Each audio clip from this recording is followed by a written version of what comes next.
we're back at it. Pardon me. Sorry about that. We're back at it. So, we've liberated the Danish people. They're very happy. But now we need to consolidate our power. Our economy is not super pumped on this recent development. So let's see what we can do. I think, for one, we can create some subjects here. This little strip of land, new settled country will be good. Why can't we create this subject, eh? We're blocked from creating. Yes. Great information.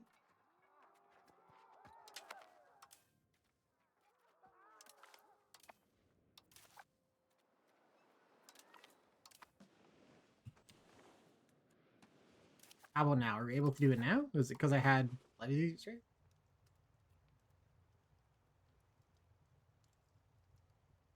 Huh. Interesting.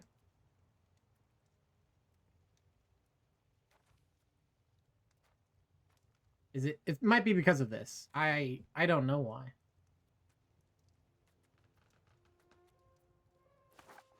Okay, well, we're gonna have to just deal with it. Not ideal. Let's see here. The succession crisis. How do we deal with this? Yeah, we need to get our stability way up.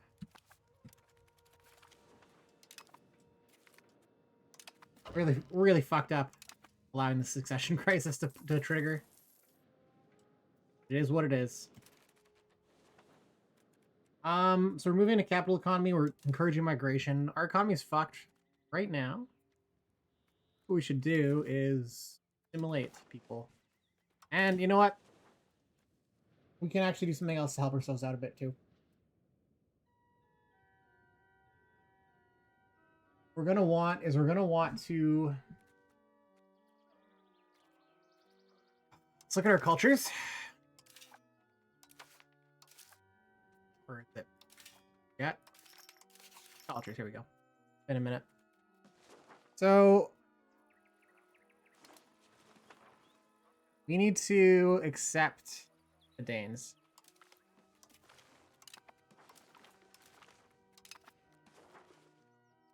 We don't have any more prestige to go further with that.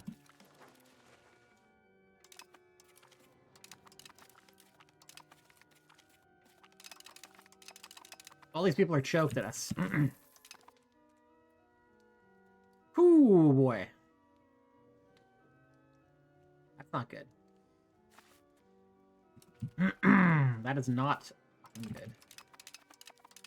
Owie. Oh, boy. Well, I think smart thing to do would be to put a castle here. Yeah, that's bad. That's all real bad. That's some bad news.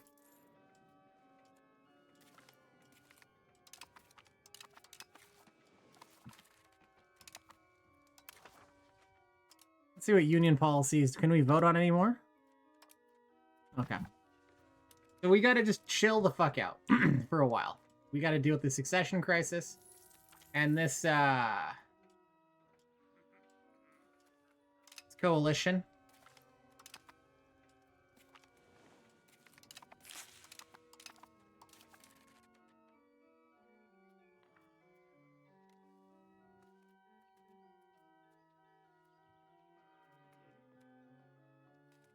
Everybody's mad.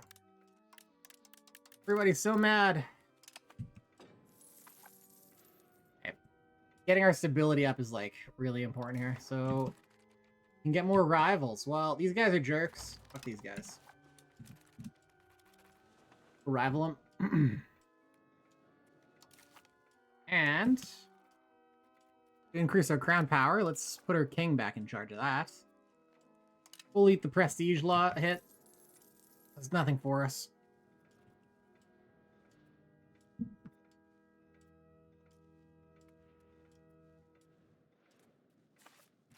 Take a look at this coalition.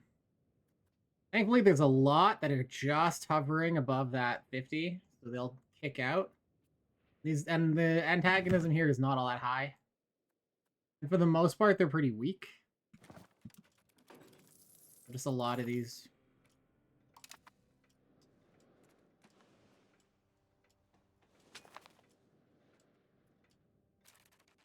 Huh. We have an unpressed Cassis Belly, do we? Yeah, we don't want a piece of that. No. No, I guess we'll just have to deal with the fact they insulted us for now. Soon enough, we're not gonna be taking shit from anyone, but at the moment we do kind of have to just accept it.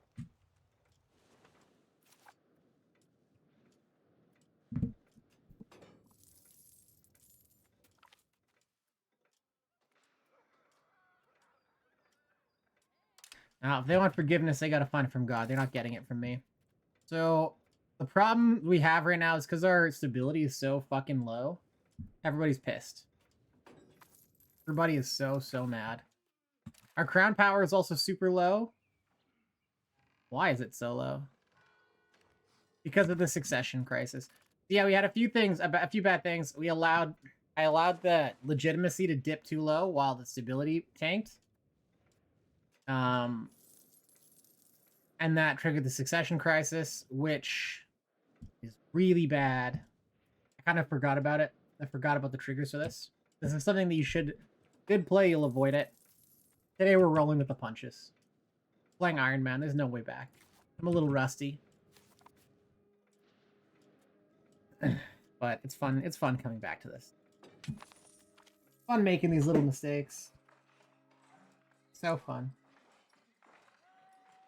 Local opposition. These traitors. Fuck. We'll just have to eat the gold loss because we just can't. They have too much progress. We're like nowhere near ending this. Right now we're like 4 years. Yeah.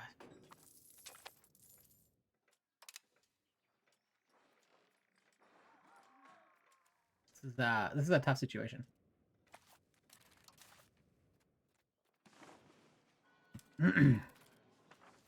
We can't embrace professional armies right now either because like it's a stability hit and we cannot take any more stability hits. What we need is some kind of event that is going to pump this up. Even putting additional cash towards it, like it's just not raising quick enough to solve this time.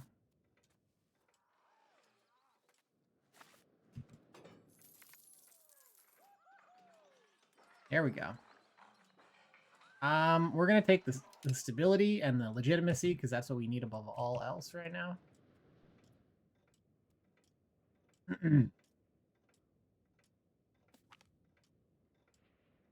If we could get into a civil war, that'd be cool. Just...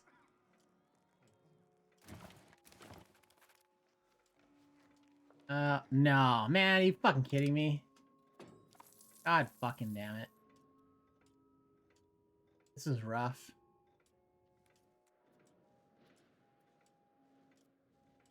Oh boy. Drizzle alone.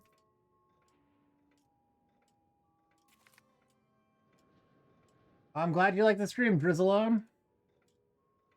Well, I will say this seems like a sales pitch.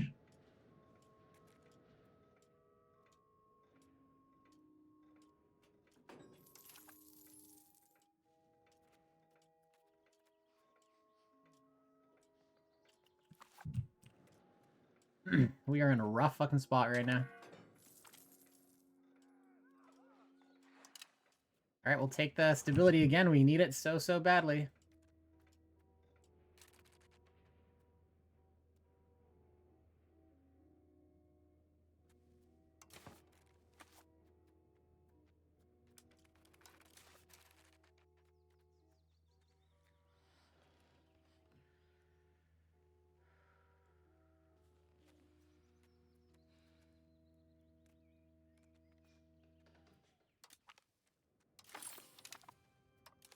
Take a break from encouraging capital economy and just try to push down the And I believe we can crack down on the Crown Pretenders. Slow it down a bit.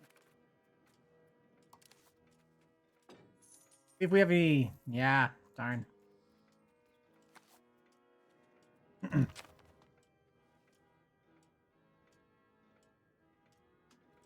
They're gonna excommunicate.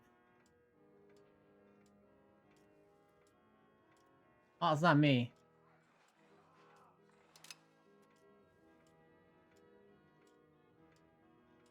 Okay, so... The Crown Pretender is literally my fucking heir. This is fucked.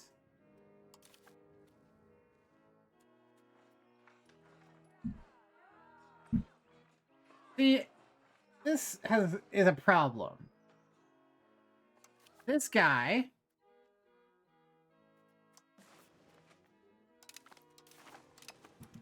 He is supposed to be the fucking heir. Right? He is the heir. He's the rebel right now. But he should have been made the fucking king. Why is he not?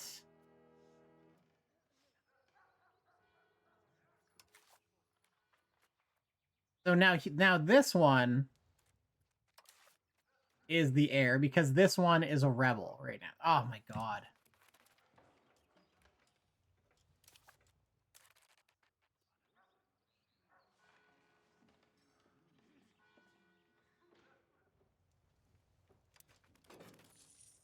If that guy, if they just waited, right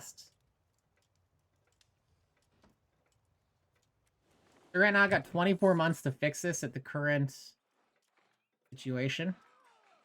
I think we have to give in to the demands, so the only choice.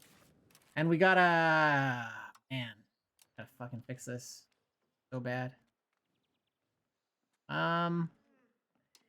Well, we really can't afford the colonization right now. And the stability, we're out of money, so just have to accept it.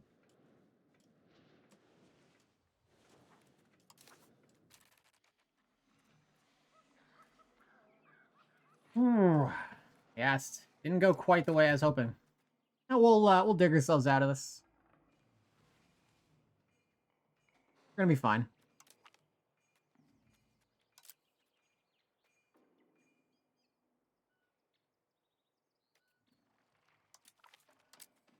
Okay, so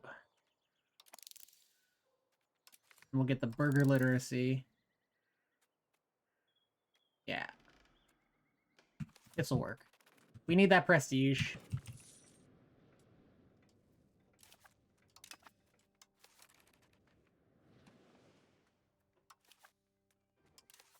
He's all the way down there. Well, not for long, I guess. Somebody will probably match him up. They're right to worry. They are right to worry. Glory to us. Man, I'm so disappointed. I was so pumped on getting this fucking... my true heir into the ruling, because the king you start with is so goddamn bad. You know, this guy's alright, though. He'll be a good leader of war. Oh, maybe not. He's only like... Oh! A boneheaded move. I made the pretender... has no active policy. Well, let's, always, obviously... Yeah, I made him join the Order of Chivalry, which made him a better leader for, like, combat. But now, of course, if I resolve this... I've totally screwed myself over. Oh, man. This is, not great. Not great.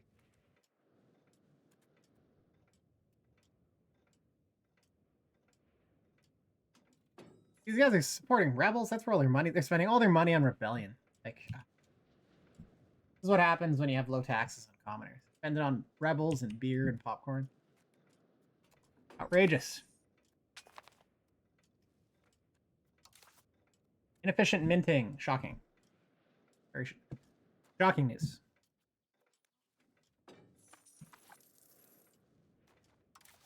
May not seem like it now, but we are going to turn this around. Just need to get through this crisis.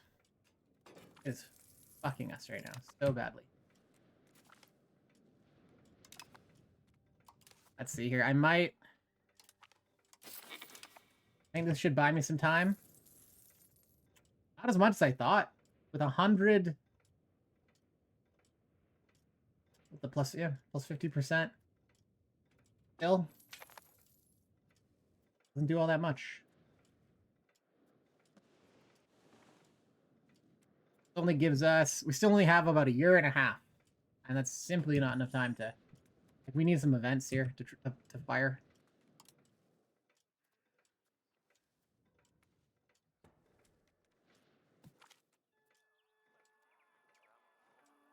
We want quality.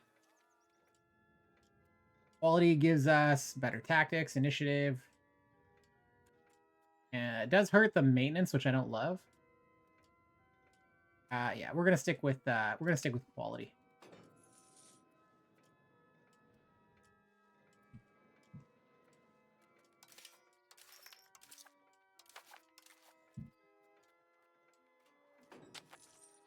Military tactics is just such a big modifier. Losing the initiative is bad. The maintenance reduction is really good. The possible frontage is really good.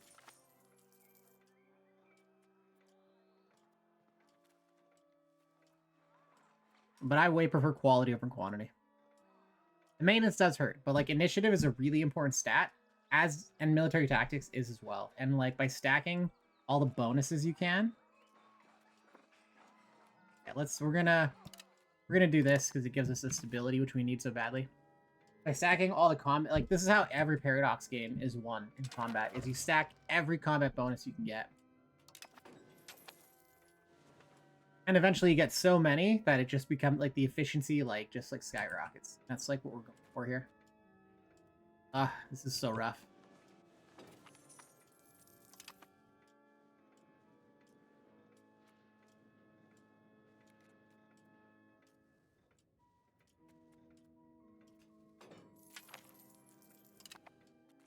You're joining the coalition too? Like, come on.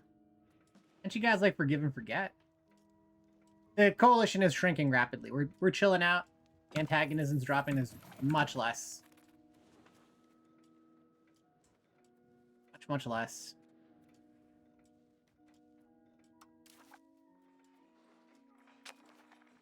Yeah, we have no prestige. This is a problem. If we had... Oh, man. Why can we make a saint? Why can we not make a saint? Did they remove that? Before you could create a saint when you had enough.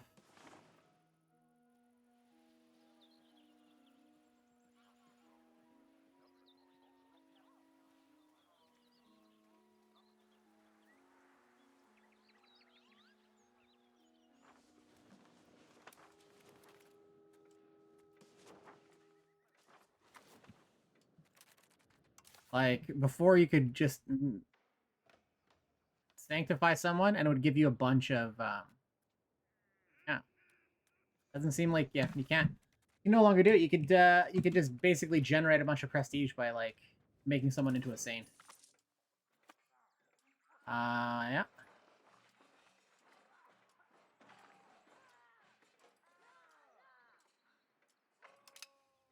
Yeah, we'll take that. We need the stability is brought down as much as possible. Anything to buy time against these pretenders. Thing is, I think we're about to go into a civil war. Like, I don't think there's anything we can... Losing the progress. I should have probably taken the stability on there. Buy me a bit more time. Because then that event was going to fire off in like a couple of months.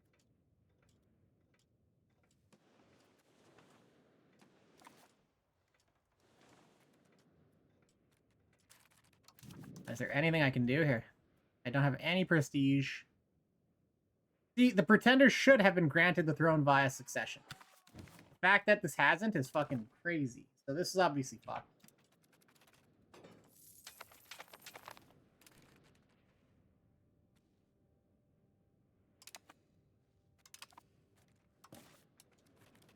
Like, you know what's fucked is, like, the Pretender actually has a legitimate claim to the throne. I support the Pretender. It's outrageous. Try to get some, no, 43. Hurt that. All right, let's go. Let's go. Guy, you're gonna marry a noble. Cool.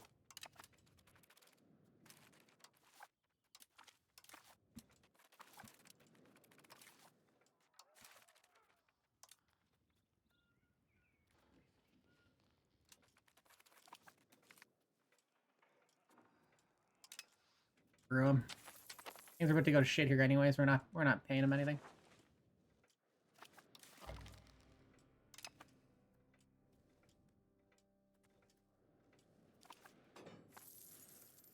Well, the economy's getting better, but they're about to go pretty bad, I think. Plus, we're able to just somehow like sweep this conflict.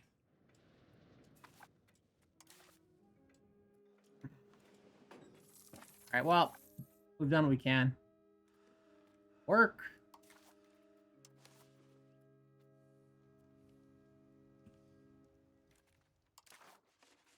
Get back to doing the important work of migrating people to the capital. And cracking down the rebels is really not working. We need to integrate provinces. Let's get on that.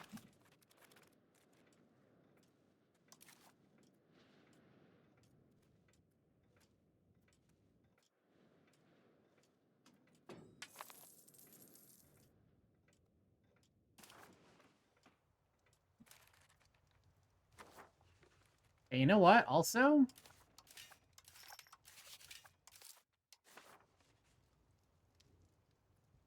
Lund market? We don't need this.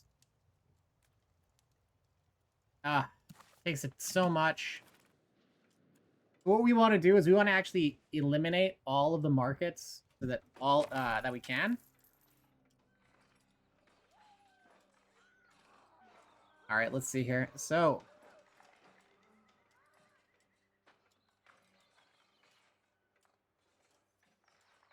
looks like we have a civil war. And this is unfortunate.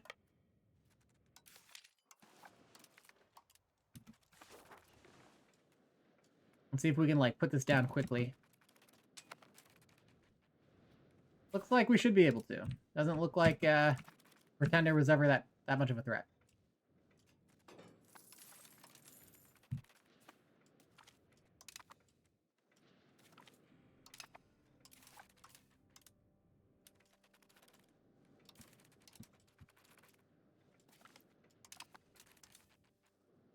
Especially with the Norwegian allied forces. So we'll mop this up, call it a day. Increase naval infrastructure. Yes, we kind of always want...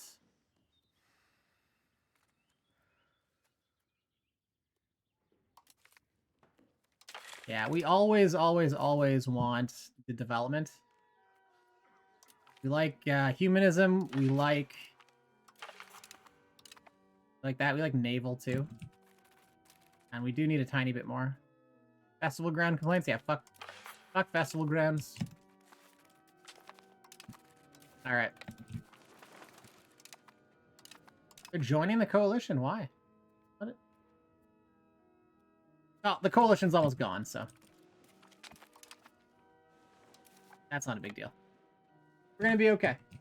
We're gonna be okay.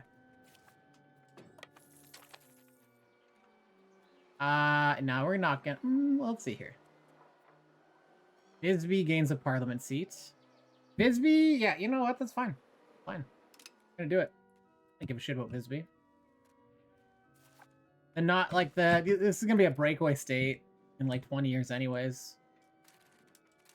The only way to avoid it before was to turn it into a vassal. But for whatever reason, we just can't do that.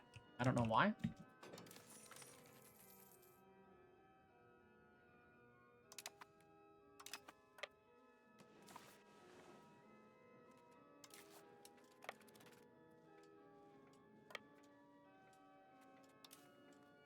So the Civil War should wrap up pretty quick here.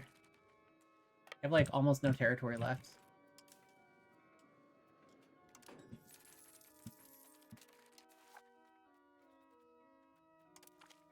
Put our king in charge of this army.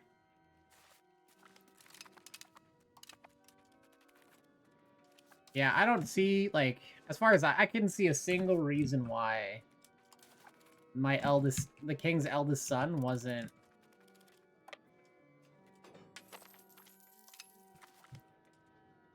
made the successor.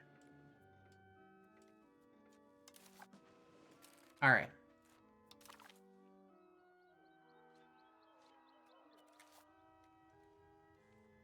They're still fighting? You kidding me?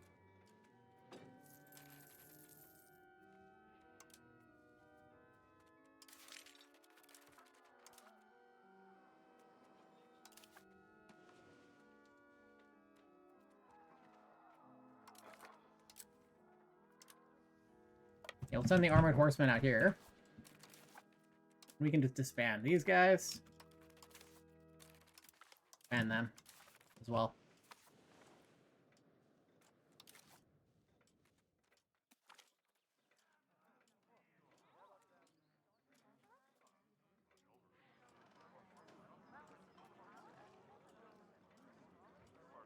Fuck no, fuck them.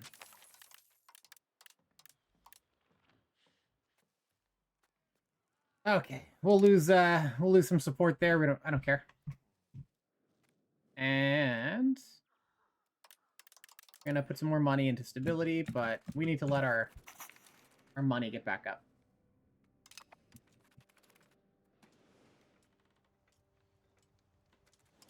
We'll send that out there first. Deal with this one little piece of territory. I don't know, maybe Norway will be cool and just invade that. I don't know. Figure it out. Being a war, though, is fine. I don't care.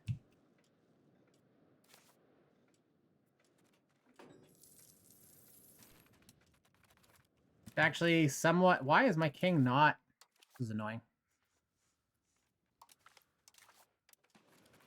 He should be staying in this army, but he keeps on, like... not being in it. And the reason why we want him in the army is because that's going to get us prestige. So long as we're at war and our king is in the army, we're going to be gaining prestige. And we need that. It's, again. He keeps on exiting the army for some reason.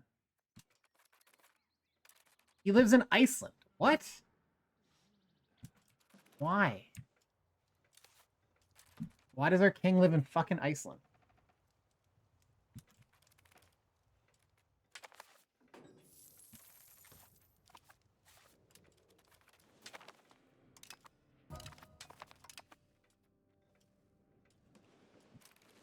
Pretender should have won. That's how I feel at this point. My king just fucked off to Iceland. Oh, and now he's back. Okay. Well, we can employ him to the army. Hopefully he stays there. Ah, God.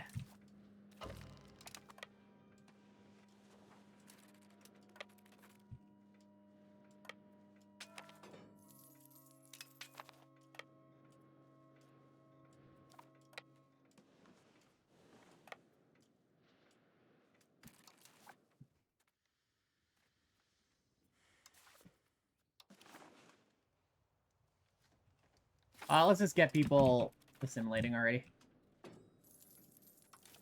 Hopefully we can get that prestige back up, because with the prestige, we can accept the Danes as a culture. And then Denmark becomes cord, the control goes up. That's what we want.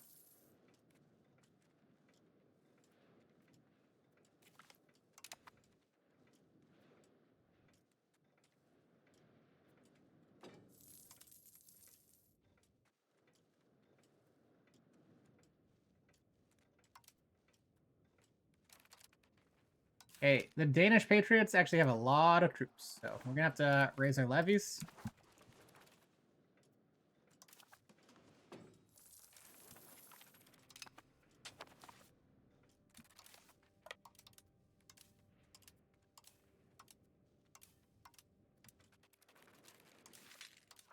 And we're going to have to raise the naval levies as well. That's going to be the only way we can get these guys off of the... Oh, shit.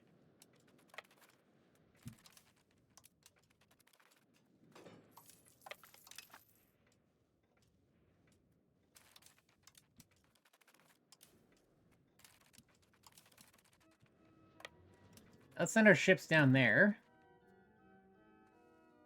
We have mercenaries, so we'll see. That might not work out well for us. Hopefully that'll cut them off of food. Ever give me autonomy. The control will go back up. Ah, that's not so good. Okay, well, that's what I was scared would happen. And it did, shockingly. We'll consolidate. We'll...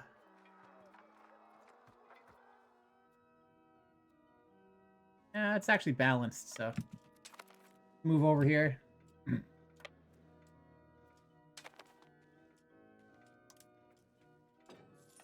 Okay.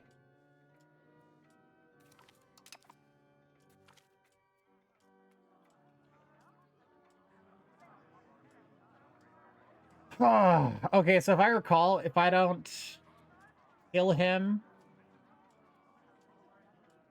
kill her, there's like a chance of losing 50 stability.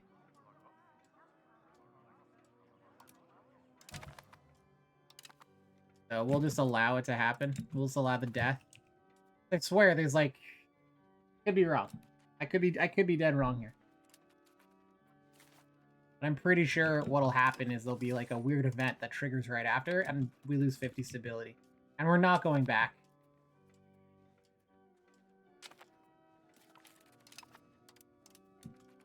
So this whole like succession crisis basically sent us down into a fucking death spiral. We're gonna get out of it. We just need people to chill out for a while we get everybody's happiness back up. I pissed off pissed off everybody's mad. Everybody's so mad.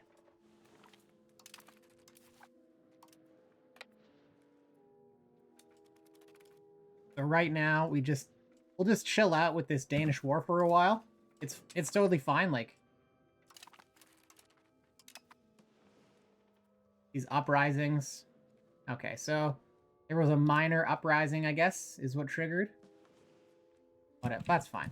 It's not significantly changing the situation. Sami Patriots? There's only 500 of them. Alright, we're good. That's all fine. Let's work on building back the economy. We're gonna focus this. We're gonna make sure we're just gonna focus it as we should have been. Surprised by how little migration there is. Okay, we're gonna put him in there, and we're gonna promote to the head of the cabinet. We want to up our crown power.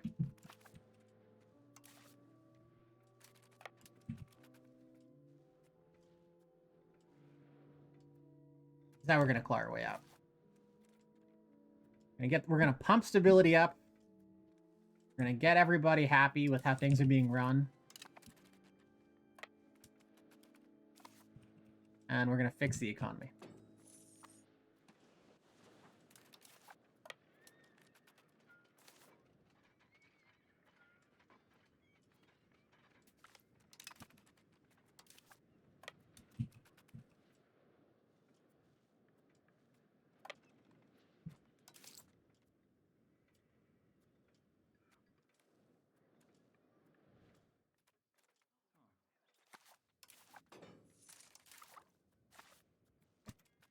Is all going all right now? I forgot the capital is Copenhagen now instead of Roskilde. I'm just so used to Roskilde being the capital, because that's what it was when I played Denmark. Is like they suggest changing the capital all the time, and I was like, fuck that. It's a terrible decision in this game.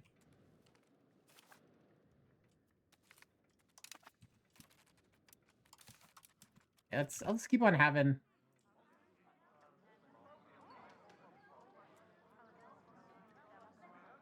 Okay, so even if you kill the kid, you still have a terrible thing. So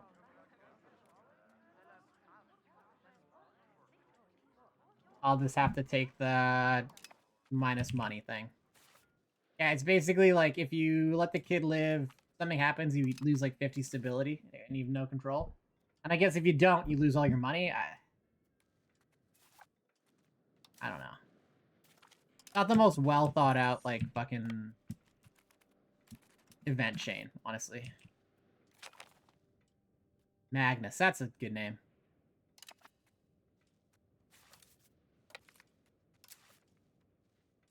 Oh, man.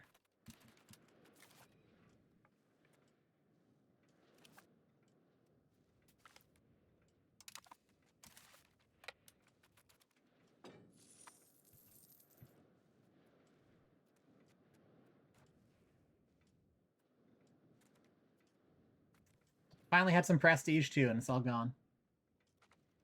Unfortunate.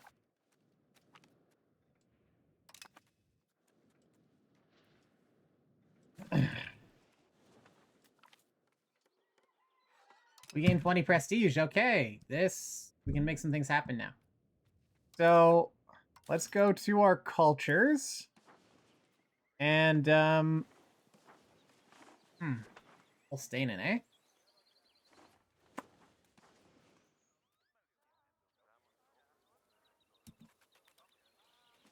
We'll just wait. Am I seriously not? A lack of threatening rivals. Really? Losing prestige. I thought they changed that.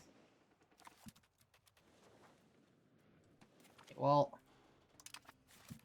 we need rivals, apparently. I don't really see where to get rivals.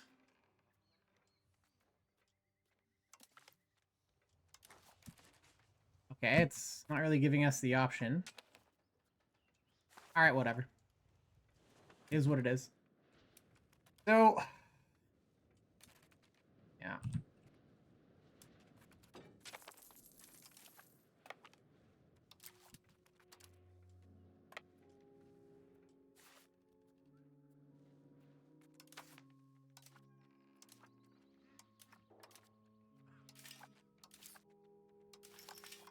We're gonna accept the Danes.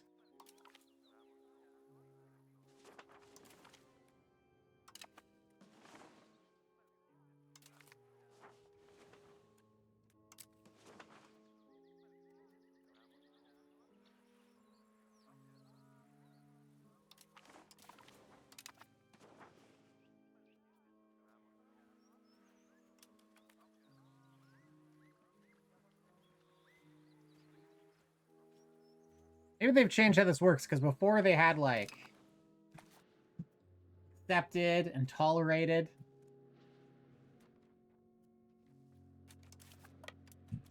And once you had them as accepted,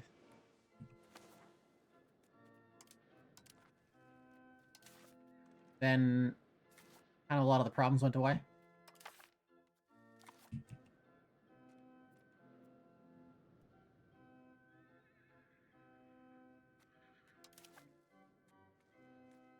These pissy nobles are causing problems. Okay, things are going to get a lot better here soon. We're about to go positive on stability, finally.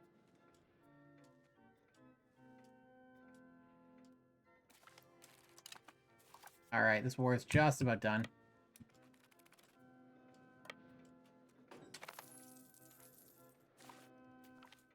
There we go.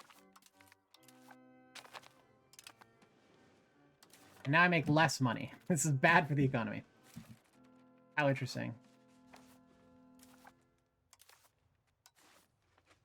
Okay, so here we're gonna create create a vassal. We'll put this lady in charge. That sounds good. And then let it chill out for a bit.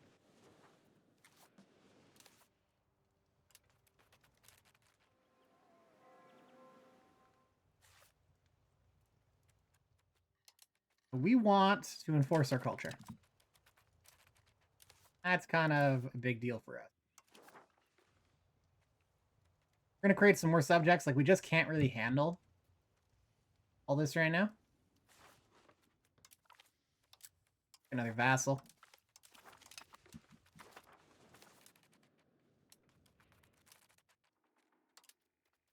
And we want them to, looks like they're fine. Yeah, like, see that? Our money just went way up. We're gonna create some more subjects.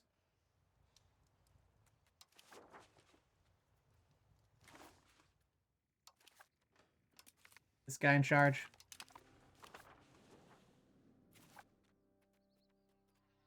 For now, it's like doing us no good to control this territory.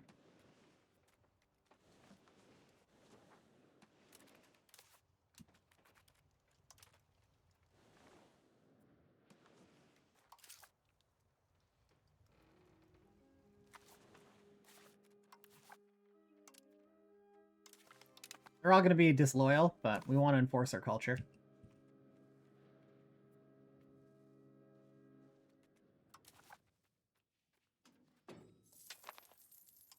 Put another one of our crown members in. They're young. They'll be here for a long time. Going to increase our crown power as well. We want that up. And now that the war is over, we can disband all of the levies.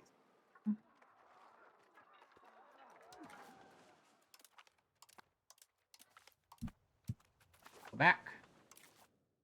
Reduce the army maintenance.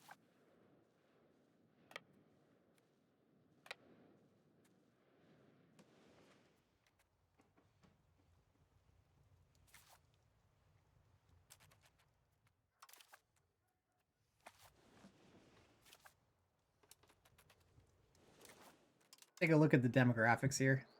16% Swedish. So, you know, it's working. We're going to, yeah, we're going to keep creating subjects.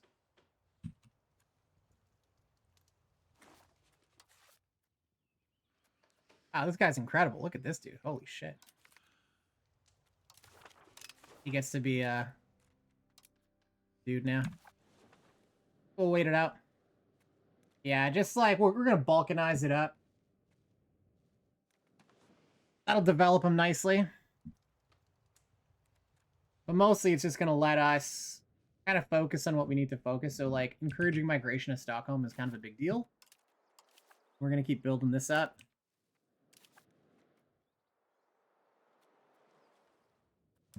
Need to get that economy up. We want to turn it into a city. That's like our goal. Big time.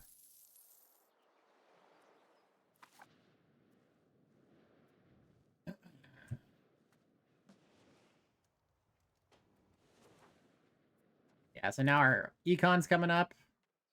Ability's going up. We're getting taxes from people now because they're happy. That's what we need. Stability is a big limiting factor for us, so let's crank that up a little bit more.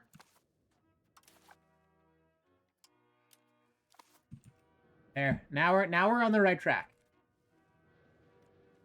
Now we're on the right track. So what we want to be focusing on here is we want to be focused on developing our core territory up. We want to like vertically get this up. They've made it much harder to migrate people in. It used to be much more effective. Oh, to make it more effective, the thing is, you can only migrate people within your market, right? And a lot of our people are not in our market. When we finish annexing Scania, we're going to remove that market.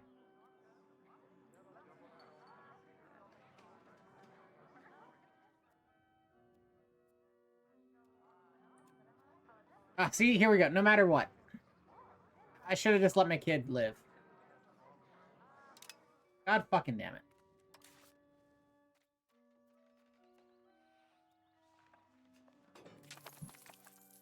See, just minus 50 stability. Well, like, what the fuck? I was looking at playing 1.1. I have some questions. You mind answering? Doc Deaths 84? Ask away, man. I wouldn't consider myself a huge expert on 1.1 yet, but ask away.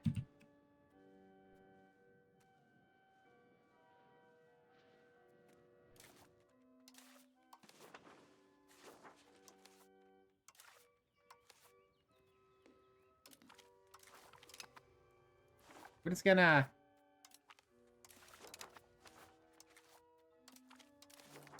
balkanize it up because we simply cannot deal with it.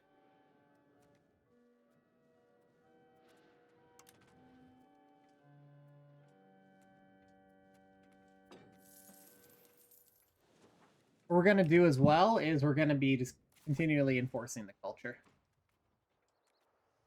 So it does make them disloyal, but whatever. Like, if we take a look here, weirdly,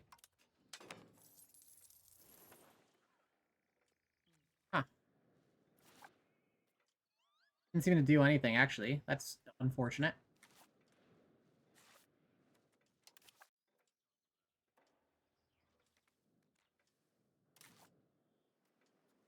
Kidding me?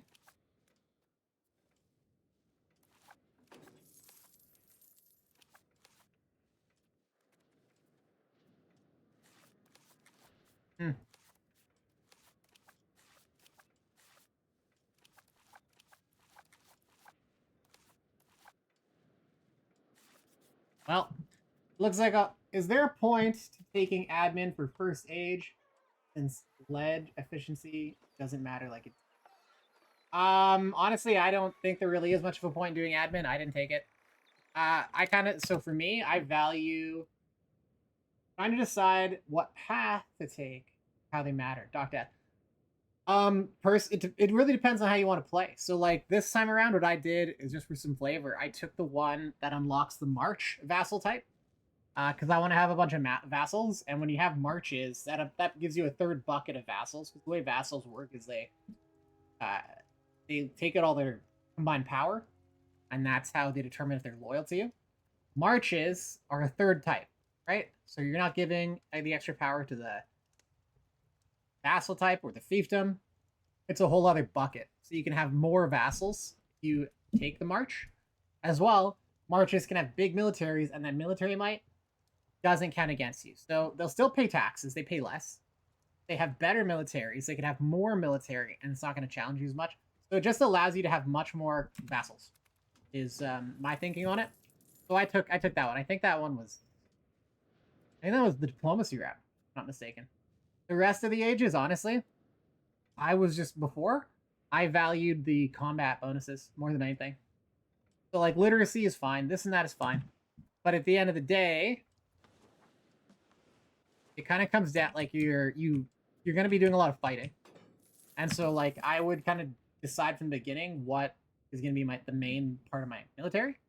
So then if anything gave you, so like let's say for Sweden, that's going to be probably infantry. Like late game, you get really good infantry. They're like much better than standard infantry.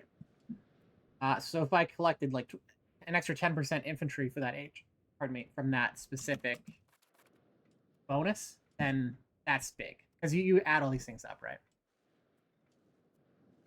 So at the end of the day, like, these little choices you make aren't usually make or break, but you want to think about what it is you're doing. So maybe if you're going to be a naval power and the one gives, like, naval maintenance direction, that's kind of what you take. I'd say it's not like an open and shut thing. Like, it's not like always do whatever. It really depends on what you want to do and how you want to play. And I think, like, in this case, I kind of think marches are, like, slept on. Let's get some lumber going. Get some wool. Gotta pump our economy up here. After all these wars, we're kind of, like, lagging behind. Yeah, Doc, I hope that's helpful. I know it's not, like, exactly, like, a direct answer. But I hope it does make deciding how you want to do it in the future work easier. You know, we're gonna start assimilating over here. Can we? Is this gonna work? These are already 50%, so that's sufficient. The age advancement. How is it different from the tech trees? So like the age advancements, like when you select from the one of the three, it basically like injects more techs into your particular age. So you get all these things that you can research. Whereas normally you just wouldn't have access to.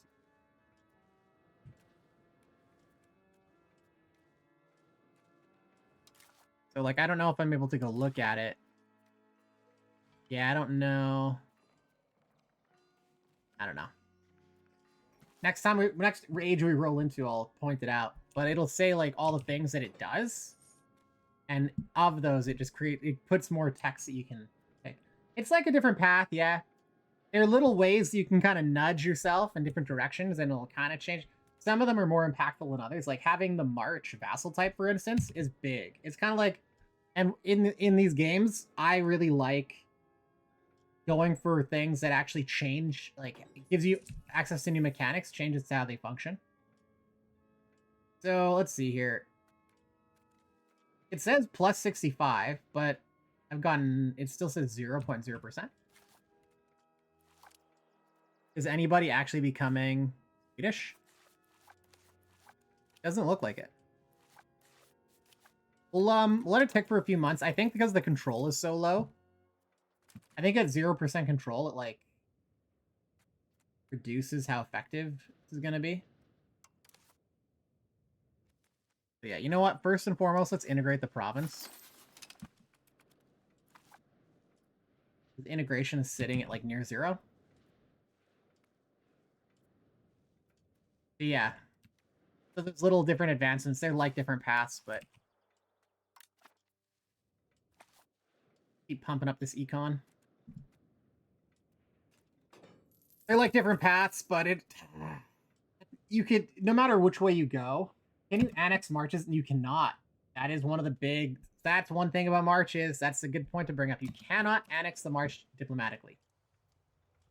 So when you set up your marches, like, you're committing to that. And personally, I think that's fine. Like, there's really diminishing returns for extending your borders. And I have a particular way of approaching this, and this was like, in my opinion, this was strictly optimal. 3.1.1, and I want to see if it's still optimal. It's harder to do now.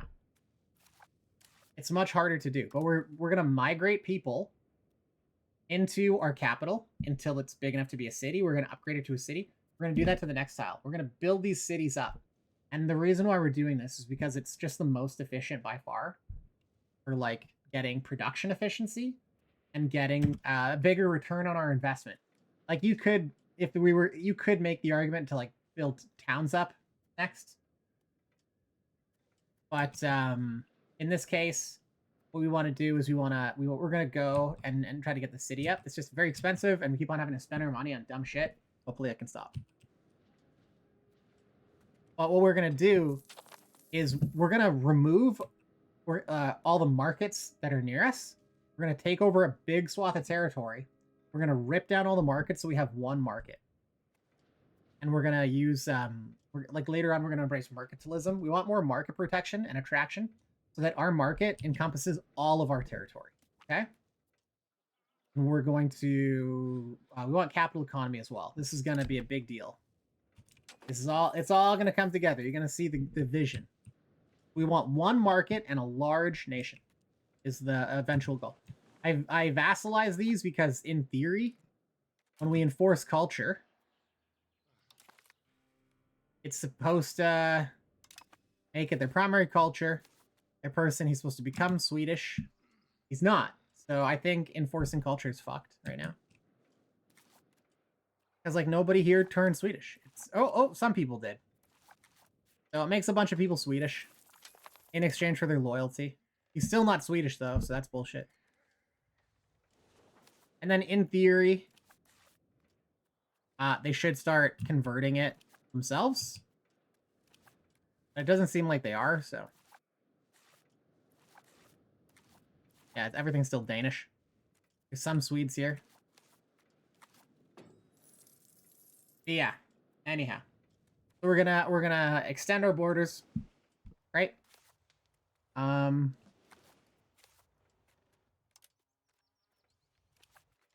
Oh yes, we can increase our colonies we're putting into there. Get those growing. Law is not codified. Yeah, we'll take this one. We don't really care about a lot of this other stuff, but we do want people to be happy. So yeah, the reason now, here's why we want to expand the market. And this is like where it all comes together. The bigger you like all your RGOs, they treat markets as if that RGO was like 100%. Or the RGO treats the market access like it's 100%. So when you're producing RGOs, it all goes to your market, right? RGOs go to your market and they're consumed by your industry. So let's say we have all these RGOs, they're going to the market. Now they're getting consumed here with 100% market access and 100% control. So we're getting the max amount of tax and we're getting the max amount of production for building. That already, by now you're probably thinking, wow, that sounds so good. Oh, but why wouldn't I want more markets and more cities everywhere? Well, here, I'll show you why. So like we have a market here in Lund. So this area now, all these RGOs produce to this market. They don't go to this market. Now, the cities here don't really pay me very much money. Zero control, I'm getting nothing at. Having another market here increases market access to this region, so things produced here are produced more efficiently. We're going to promote the integration process. That would actually be very helpful. We want capital economy, that is for sure. And I don't really want to piss off the nobles. They're already so mad. We can increase the opinion here. That's fine. Kind of piss people off, but it is what it is. I really could have waited now that I think about it. Professional armies is a really important tech. I don't love, you know, dicking around on it, but like we just keep on eating these stability hits and it's fucking us so badly. So anyways, this extra market here is not doing us any favors. It's doing nothing for us. It's actually actively hurting us. And the reason being is like the people here need produced goods. The people here need produced goods, right? Well, now if they want goods, we have to use market capacity. Like if I want stuff from the here to here and vice versa, we need to use market capacity to trade in between it. And that means we're not able to trade other markets that make a profit. So it's bad, right? It also then incentivizes inefficient like production to get people's needs. What we want is we want the big market all around here where we're making the most money, because then everywhere, if we put all of this into one market, everywhere that consumes anything is consuming it from here. So it drives up demand where we can make the most money. But next is we want the highest production efficiency. Production efficiency is the biggest influence on profit. If you have something that's like a little bit profitable, but you increase the production efficiency, it can become very profitable. And we can push the production efficiency a lot. Every level of a building increases that production efficiency. So you want you want to put the maximum amount of a specific type of building wherever it is. And then we're going to lean into everything. Every government reform we can get, for production efficiency, we're going to go for it. That's why we were pushing capital economy earlier, because we want that production efficiency, but we also need to... Oh, god damn it. We'll eat the monetary hit. But we also need to like integrate these territories. We got so much we got to do. But you know what?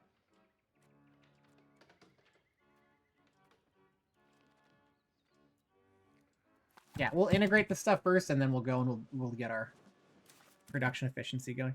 I'm gonna see if I can create... Yeah, we just can't. This is unfortunate. If we could make that into a subject, that'd be really good. What's gonna happen here in like the next 10 years is this territory will like break away and become pirates. I wonder if we can just sell it off.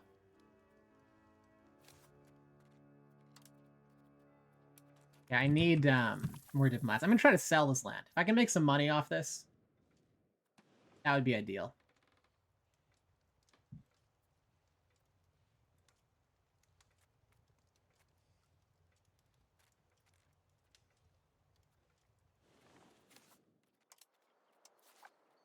Oh, and I don't even have the Royal Court or the Royal Garden up yet. We want that too. This is a big one, actually. We really should have gotten that earlier. We don't have enough tin and gold. Great. What about this one? Not enough gold. We need gold. We don't want to do any of this shit. So, and we get gold.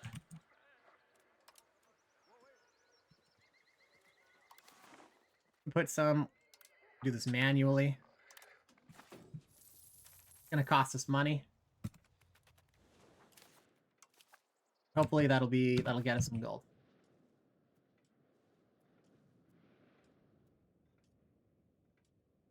Doc says, I'm playing Bohemia for the HRE path. Dope. I haven't done an HRE game yet.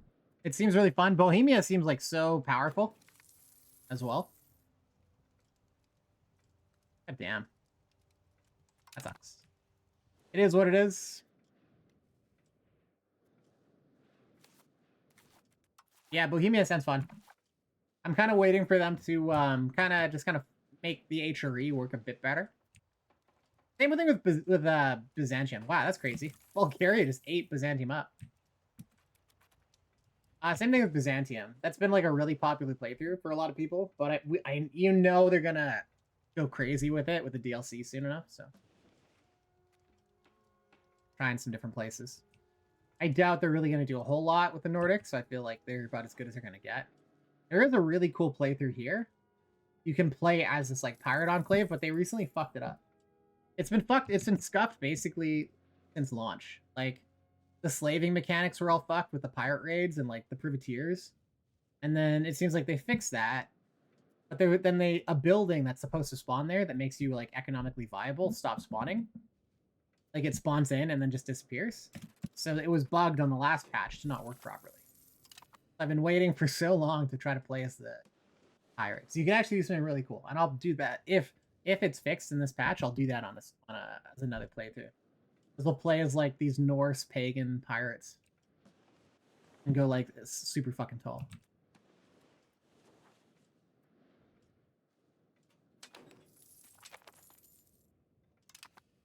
Okay, so we're getting some prestige, which is neat. Not a very prestigious people. No?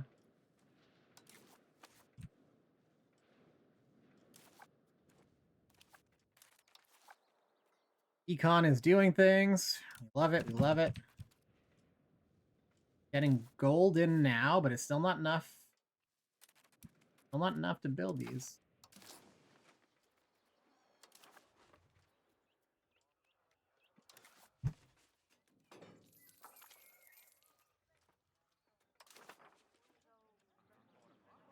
Yeah, we'll eat the legitimacy hit. I'm not giving up money right now.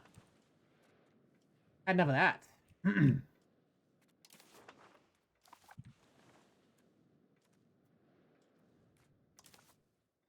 Stability is just like dogging us. I'm just gonna max that investment. Unused trade capacity. Really? Thought I had just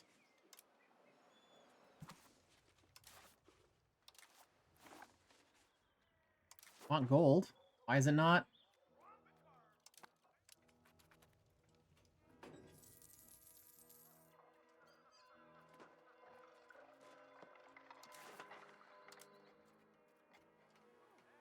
Should be importing gold now.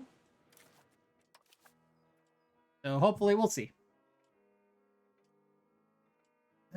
We need a certain amount of gold to build this, and we do want to build it.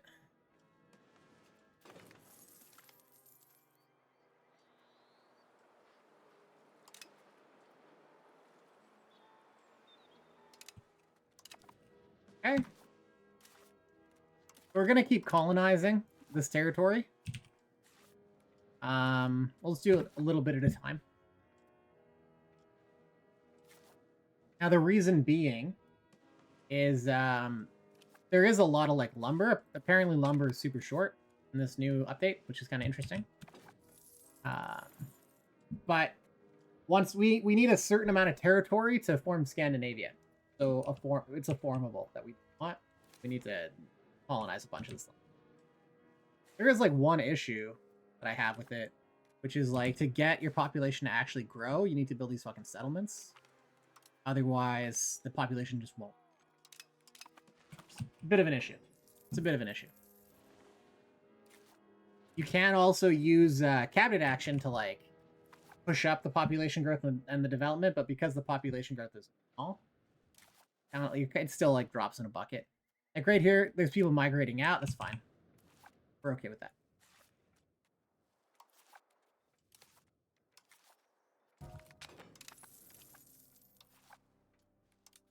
Yeah, but like we need the settlements. Otherwise they just don't grow.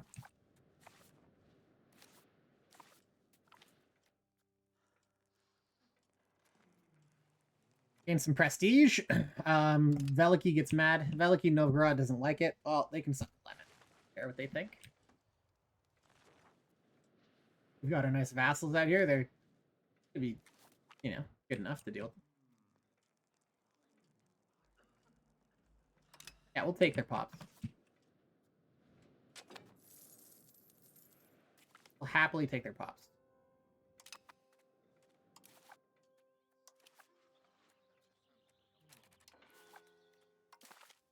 Make sure this kid's getting an administrative education.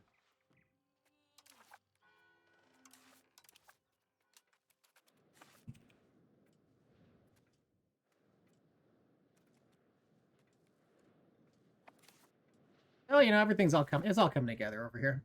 It's all happening.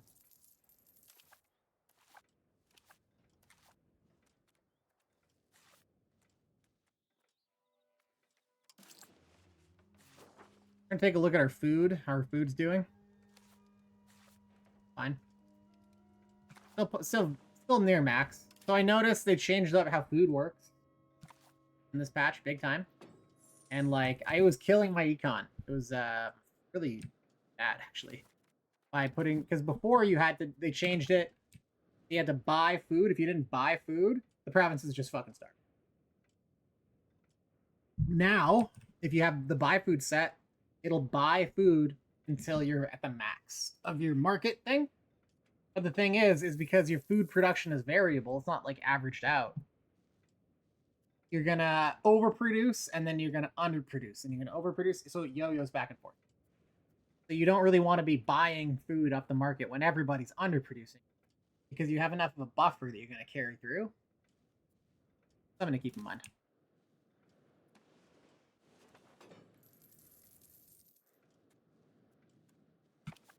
So for a while, we're going to be peaceful.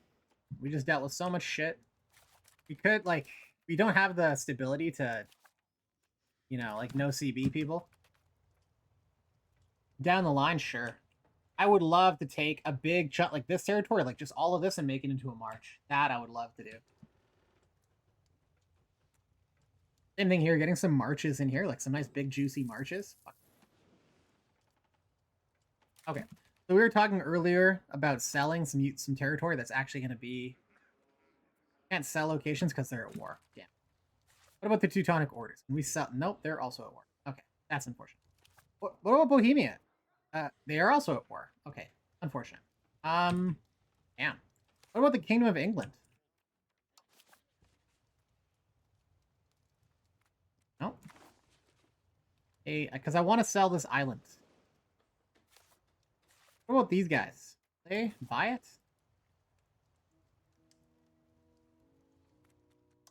Usually, like, okay. No. Selling territory is not gonna get me anywhere, unfortunately. And to just actually bulldoze the city, because it's fucking garbage. I'll leave it.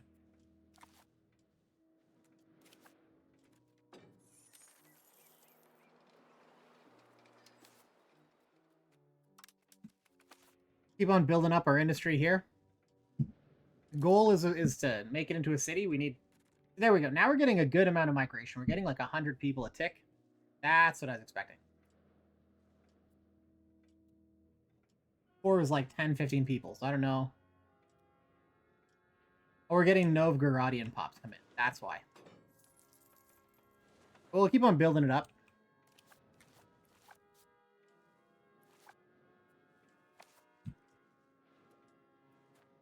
We want to turn it into a city, like as soon as we can. So.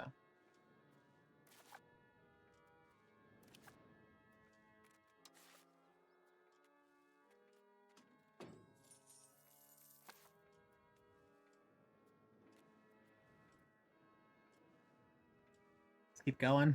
Yeah, right now we're playing Econ Sim for a bit. We did some pretty important wars.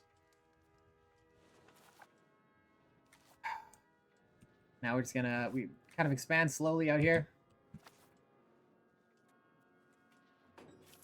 Deal with these ungrateful fucking vassals. Also, like, oh, look at these guys. I said be Swedish, and are they? No, they're loyal, so they're actually not. Let's see here. So we're gonna enforce culture. This guy is Swedish. He's actually one hell of a leader. Look at this guy, glorious. I want him to lead my country. So yeah, we've turned 3,000 people Swedish. That's cool. Let's see if that improves. So it's 16% of the country is now Swedish. And like pretty well, what we can do is just keep enforcing the culture over and over again. So when we do reintegrate them, they're gonna be, it's gonna just more quickly assimilate, right? That's kind of what we want.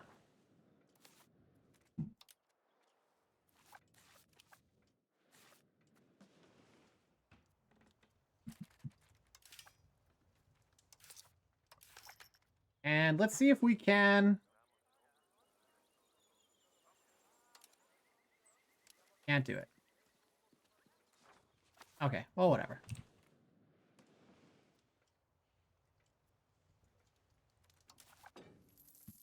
Ah, good. We can join a foreign order of chivalry. We'll join the Hungarian foreign order. Perfect. So that'll bring his shit up, gives us some prestige. Should, in theory. And we'll keep an eye. Okay. I think it may be time for us to embrace some institutions. If there's anything else we need from here? Maximum RGOs in towns and cities. That's good, but it's not really super critical. Literacy for nobles is not that big of a deal. Diplomatic reputation is good, as is construction speed. Subject income, extra subject income is not bad. And the war score reduction is also good. Yeah, this is good. We're going to get it. We don't expect to be at war anytime soon. We're not looking to prosecute war anytime soon. So we can put off these other advancements for now. Now, we're spending all this money importing gold. We better be able to fucking build this.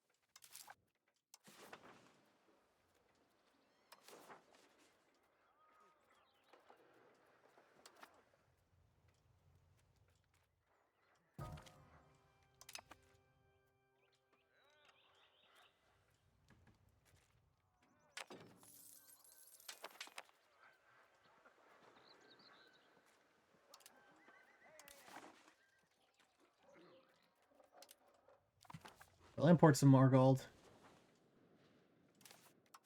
Come on. Let me build you. See if it works.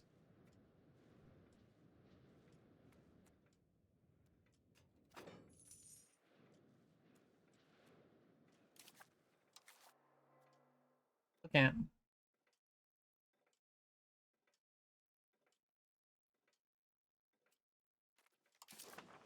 All right, well, for now, we're just going to not bother with importing this gold. We're going to get rid of these trades.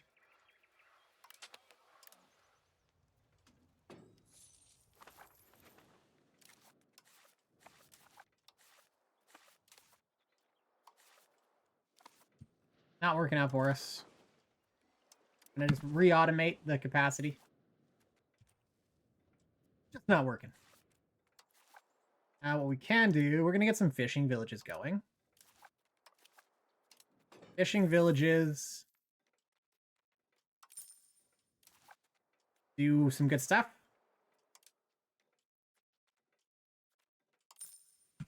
They give us sailors.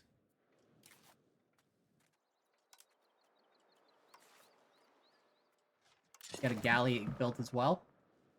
So the fishing villages, they give us sailors, they give us naval presence, and they give us trade capacity. So they pay for themselves despite needing to be subsidized.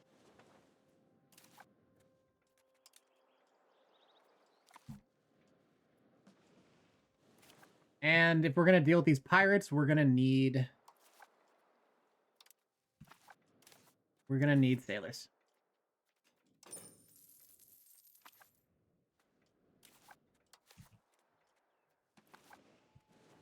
Even though, like I said, we are building this up with the intention of making a city ASAP.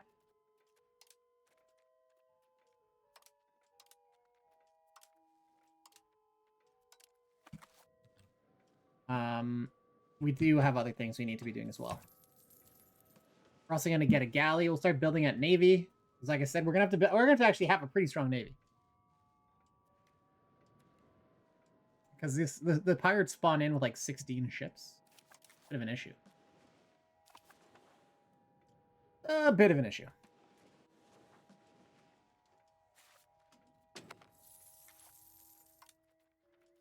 We're going to keep on enforcing culture.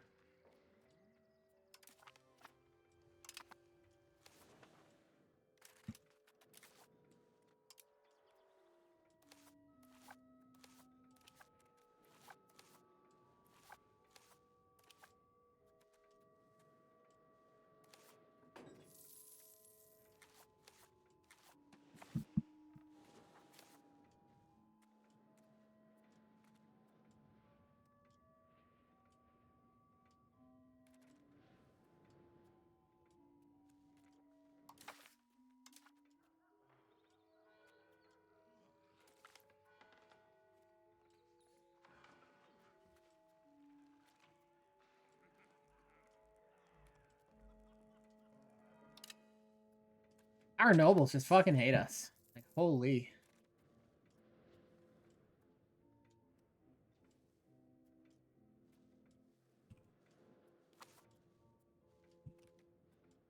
Never happy.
Yeah, that's got a nice queue for a while, so we're gonna let that just cook.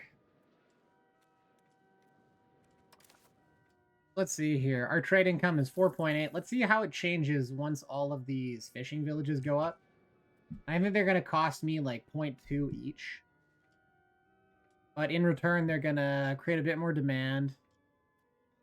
They're going to increase the naval presence. They're gonna give us sailors. They do.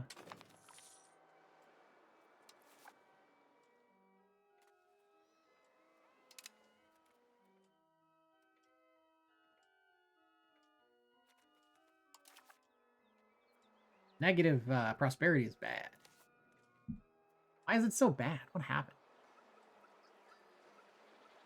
So there's a technology that was like, yeah, we're gonna want that for sure. Okay.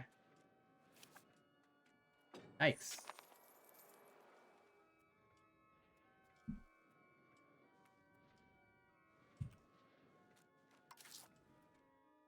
Trade income hasn't really changed yet. Let's see. Unless, did they change fishing villages? Easy harder capacity. Yeah, trade capacity, more local food. Yeah, well, it should do all the stuff. So I'll give it a bit now. Okay, so it's hard to say. Trade fluctuates, but we put up those fishing villages. We've increased our total trade capacity by a little bit. At 9.2. I feel like it was around 9.2 before.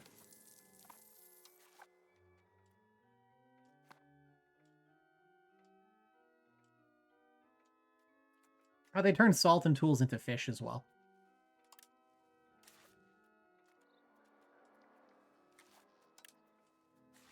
It makes fish, like, not particularly valuable, but... no, it looks like they're not gonna have... Now we're not allowing.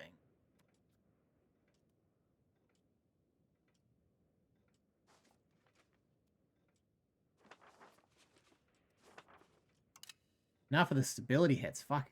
God. Okay. Yeah, there's just not even enough people here to support another fishing village, so we're not gonna do anything with that.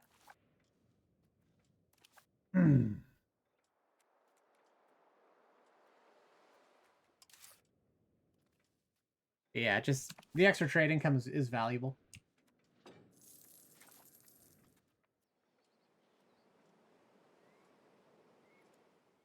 Maritime presence is all right too. So we got a galley now. So we're gonna put a member of the crown on there, and the reason why we do that is because like you get a huge bonus to crown power for having, like, look, an extra plus 25% crown power. You have your king as a crown member in a boat, crown member at the army, and now you're getting boom. Big bonus. We're only like, what are we? We're 30 years in, 40, almost 40 years in. We've already pushed crown power up to 42%. We haven't even had to like really get around to stripping. Okay, well, we want research more than anything. Okay, so this whole thing is happening now. We could probably do with having France like us. I don't really give a shit. Papacy, personally. I'd rather have France as a friend.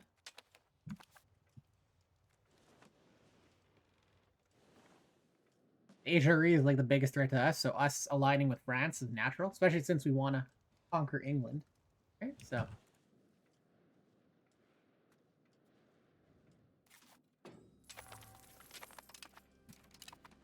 okay, so the nobility started their civil war. Let's see if we can just put them down really quickly. It's unfortunate it came to this. But you know what? Now would also be a good time for us to like strip away a right. It would have been actually better to do it before. So this privilege. This one pisses everyone else off. This one gives us... This gives them power and doesn't really give them anything good. Pisses off peasants. Or it doesn't piss off peasants. Yeah, a lot of these kind of suck. Don't really need... So like this makes blocks lowborn commander. This makes everyone else unhappy. We're gonna yank it.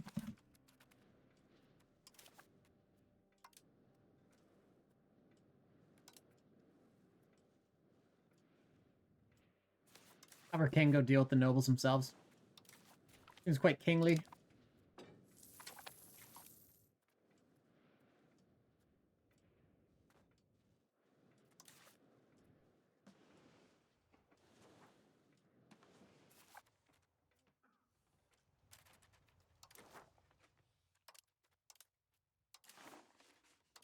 So, I thought we voted for a shirt offense a while ago. Evidently not.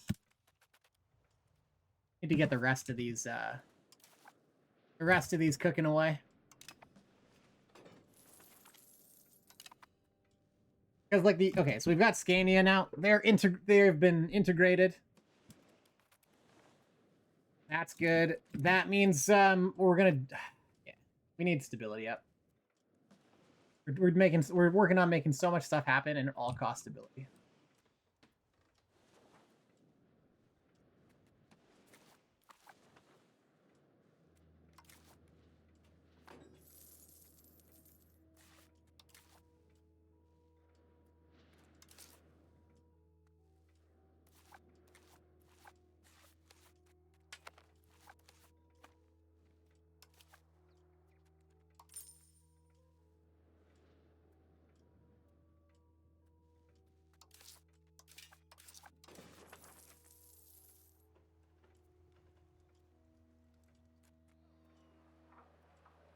Our pops need fruit.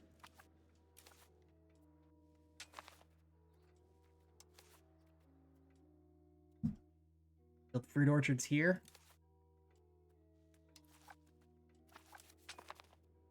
So, I'm tempted to make this into like a food province. I don't know if we really need.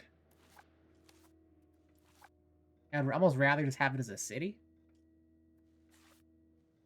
But, you know, it might be wise to have like the one food province. I'm gonna try it out. I'm gonna have one province like min-max for food.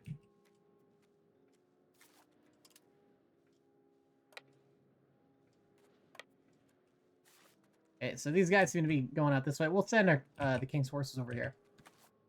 Start building up the food province here. Uppsala would be a food province. And what we're going to do is we're going to max out like farming villages. We're going to build everything here that produces food. So like sheep farms. I think this also produces food. Yeah, sheep farms. Does dead farms produce food?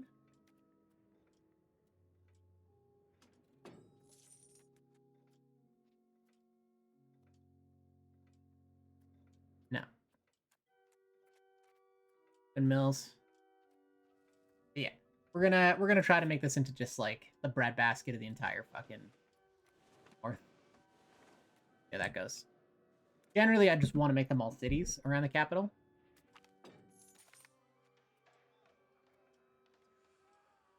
And maybe that is the way to go.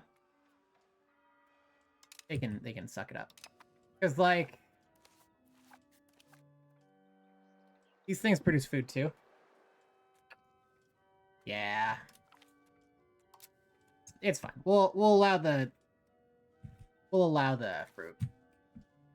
Because like everything that's right next, like yeah, this is a prime location for a city, and despite the fact it couldn't produce food, all these remote locations that have people living on it can also produce food. And because I'm not going to have a bunch of cities out there, they will be doing nothing but producing. Fine. I don't think that's going to be necessary. I don't think it's going to be necessary at all. We want some that has like none of this here really does anything for us. Like conducting a census would be good. Yeah. But making it pass is hard. So like let's try this out. It starts out at 21%. Lessen levy obligations. Yeah, we can do that.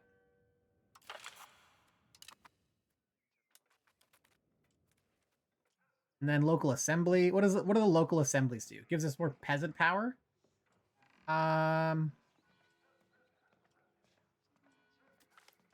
We can also support free subjects, and then at the same time we can get rid of the local assemblies. Win-win. We're gonna deny the petition, and we're gonna make our nobles happy. There, we're compromising. Nobody gets everything. Everybody gets something. That's fair and balanced rule.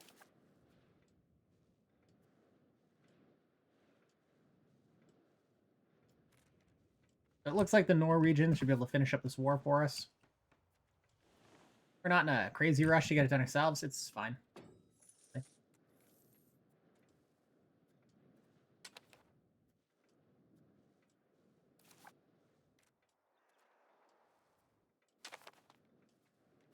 going to keep up migrating for now. We're going to need more people there.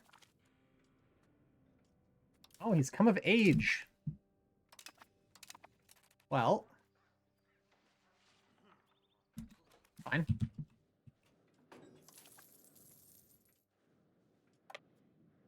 Send him down to Lund.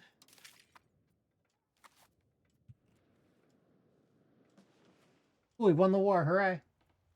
Easy. Easy peasy. Drop the army maintenance. We can drop the navy maintenance too. We don't actually need to keep those up right now. Yeah, we'll keep on cheering on France. So, it says we can canonize. I guess we could have canonized somebody this whole time.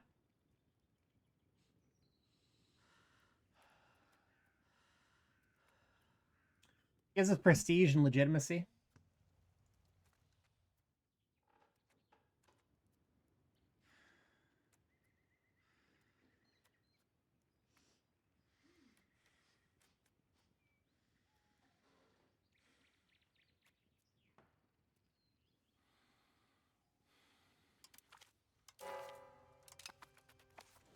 And as far as I can tell, it's a bug that, like, it gives you way more prestige than you're supposed to get. So maybe what we should have done is requested a cardinal seat. Okay, so we have tons of diplomatic capacity.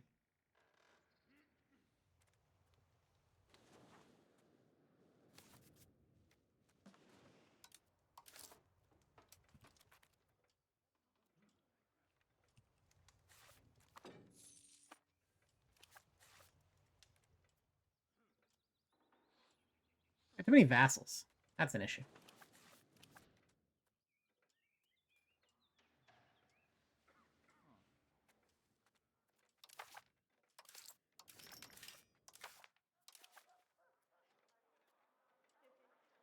I think we should be pushing.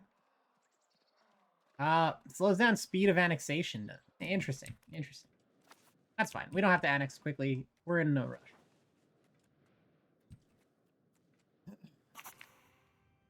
We gain 7 stability from that. That's really nice. We need to push that back up.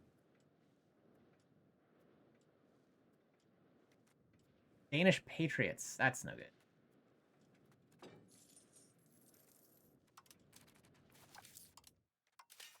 See if we can just head this off here.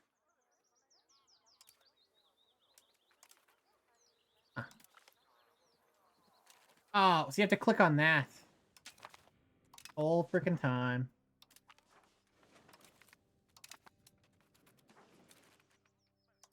We want them to be accepted. That's going to solve our issues there, but now we're way over the cultures thing, so we're going to remove them. We're going to remove them. We're going to remove them. And we're going to remove that. So we're still over it. We're just only slightly over it. And that should... For it, no longer going to be as much of an issue. Once it's integrated, it'll go up. I think this will stop... And there's a lot of Orthodox zealots. That's crazy. Not what I was expecting. So let's, I guess, convert people. Where? Over here. Okay, you know what? This is a simple solution here. Here's what we're gonna do. Here's what we're gonna do. Not our problem. Not our problem. Problem solved.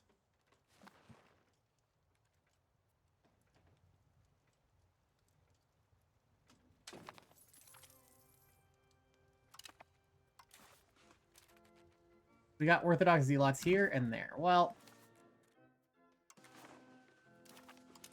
need some more locations because we just don't want to deal with all this right now.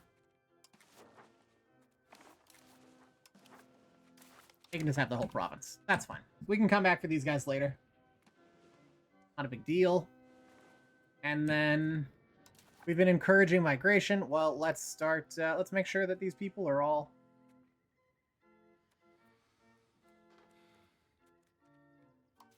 converted.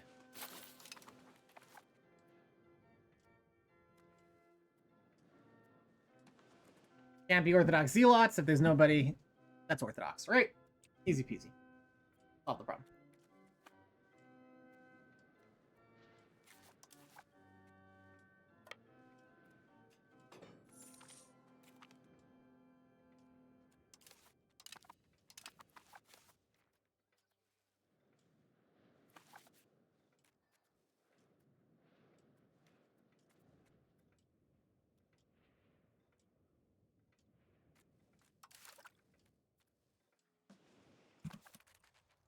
All right, now what we can also be doing is let's start building spy networks.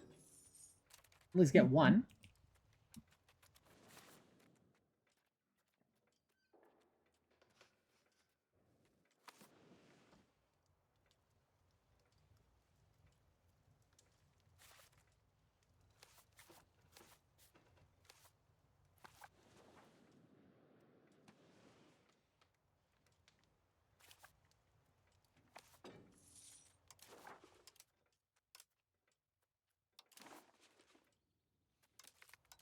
All right, we're gonna centralize this whole thing.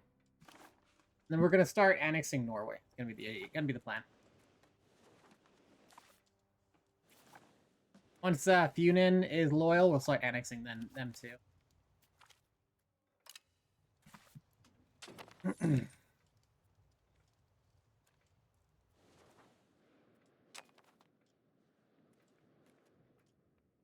There, not so many Orthodox zealots to get all pissy now.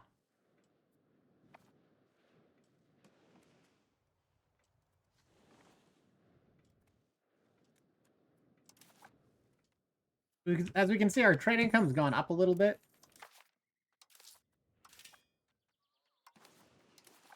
Let's just make sure that the fishing villages, yeah, they're all subsidized. Not really even costing us too much either, which is good.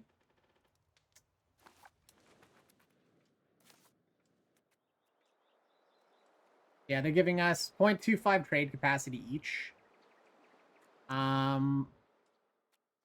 They're basically breaking even. So let's see. Adds -2. So like we're paying to get 1 trade capacity, we're paying 0.8 gold. And a lot of that's because the production efficiency is so bad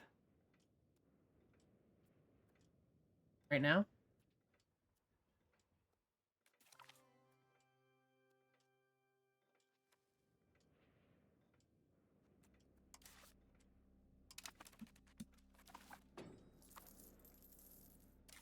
It was kind of breaking even, but getting sailors out of it is kind of pretty important.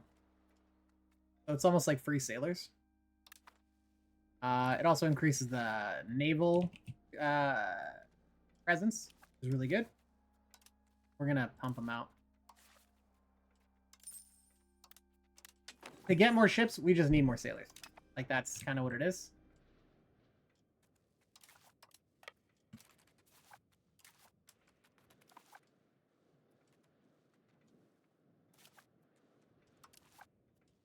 And we're gonna need ships.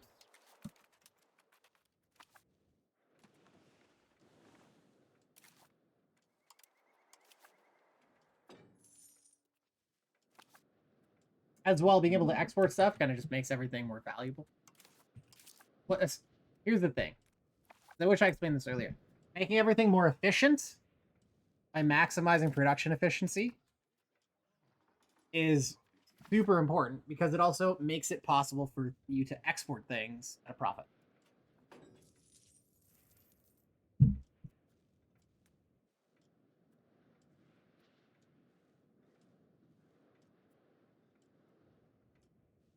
And when you can export, like, if you do, you're able to export stuff at a profit, you can make crazy, crazy money. Why? Because then you get there, it creates more demand for your industry.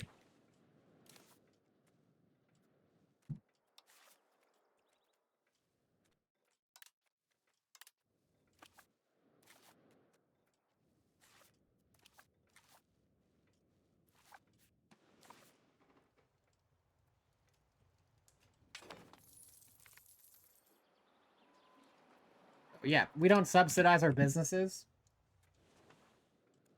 No, we spend enough of our money building up businesses. If those fucking burgers lose their money on their own ventures, we're not covering. They knew the risk.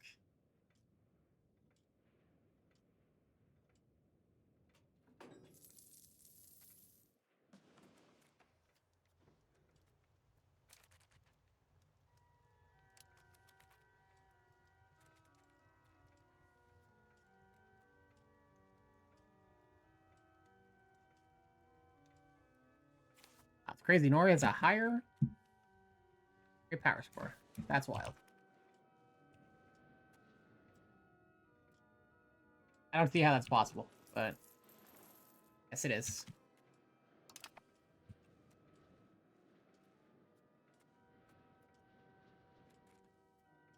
Yeah, there's like 7 Orthodox zealots left. Like, what the fuck?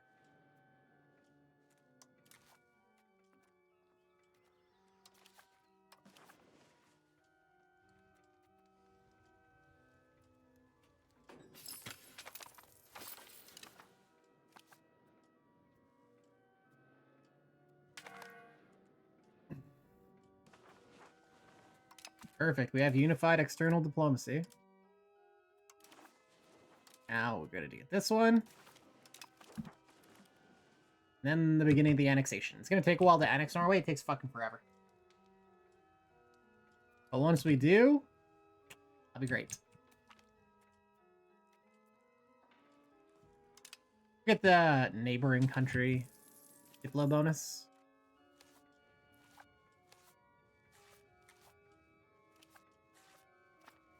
Need to strengthen up. These vassals being stronger than us is unacceptable.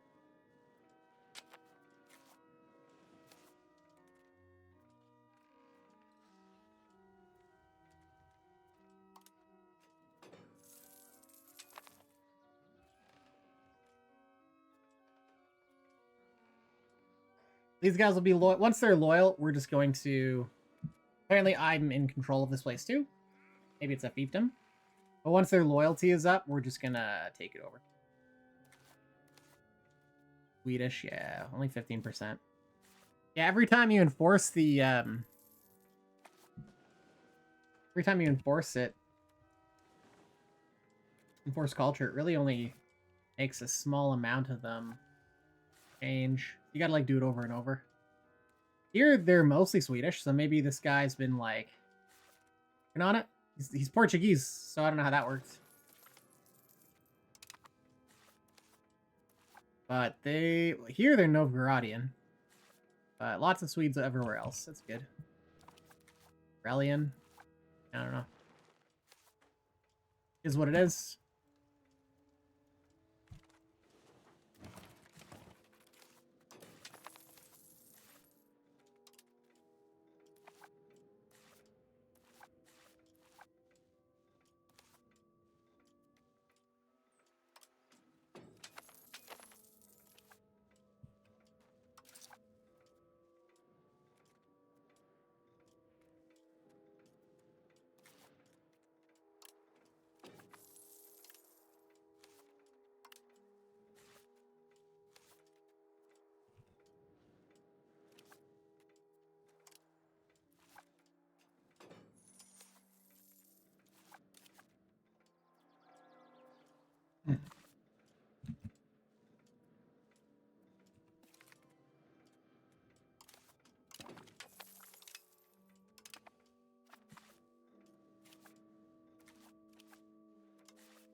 Gonna deny the petition.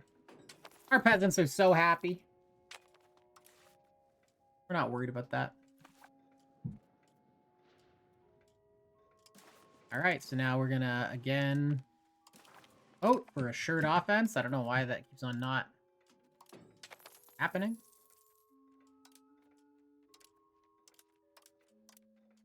And then afterwards, we'll see if we can get question unification, start unifying.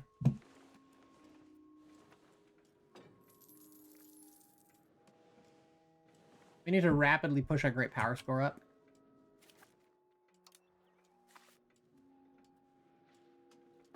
Our income is starting to take off. We like that.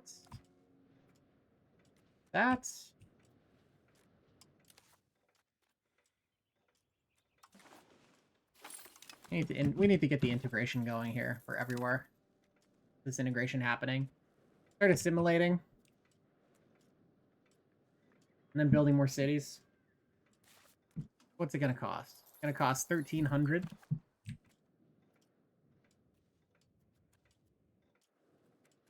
So those are the priorities.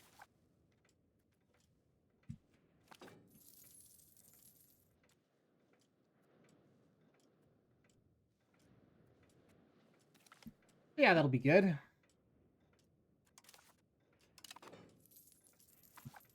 And then things will really start taking off for us. What I'd like to be doing is either continuing to migrate to Stockholm or starting to migrate to the next tile. Because it's not like now that we're getting off the ground, like it's not that hard for us to actually keep up the pace. But this is just taking forever to integrate this territory. There's so much territory to integrate. We want to get it done.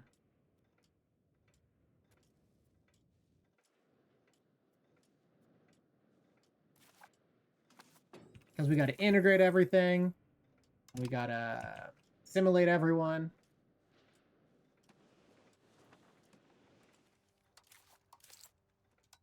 And we want to remove this market. This market's doing nothing for us.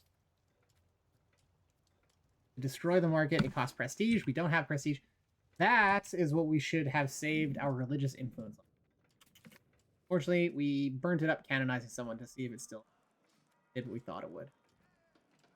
We're going to spend 80 to make... No, we're not going to do that. We're not doing that. Danish Patriots? What? Peace. Fucking ingrate.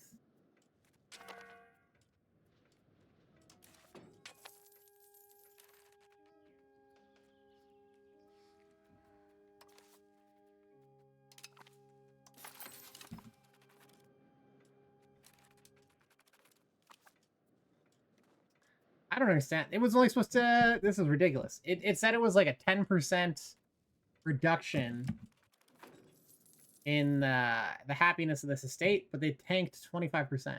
And these guys are pissed off now too. I don't understand. This doesn't make any sense. Isn't right. We need to get the stability up. Like, we just need the base happiness to be higher.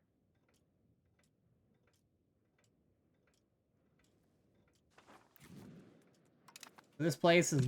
Okay. Alright, whatever.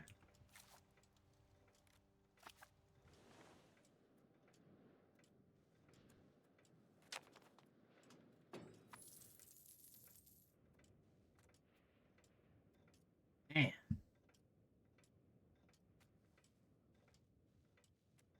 Just, like, putting out fires left and right.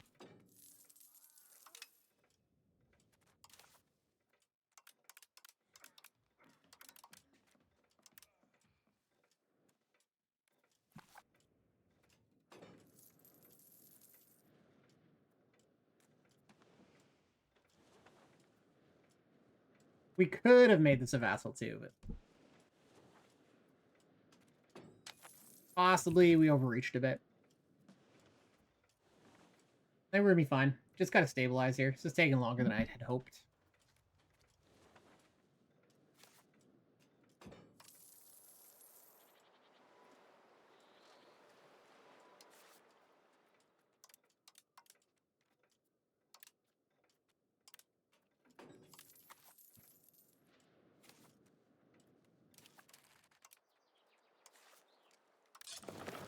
Oh, we can still strengthen ourselves up a bit.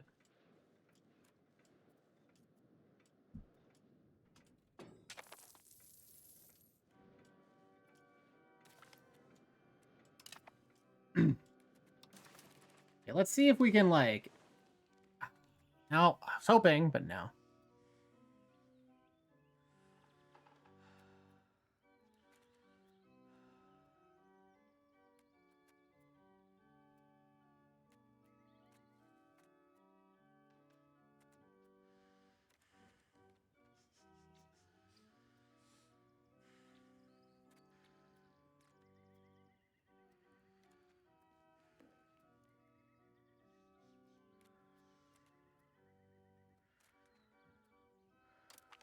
Toss this one in. Demand a new marketplace. That's pretty easy.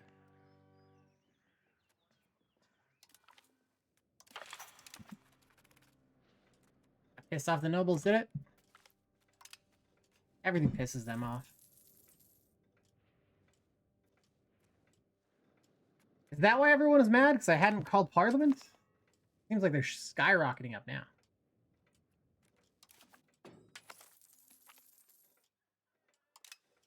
Okay, that's fine.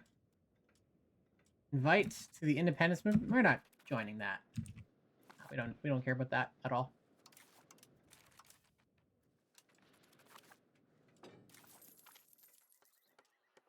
Great news. We got some prestige. We got support. That's good. We can get sufficient because I do want this to pass.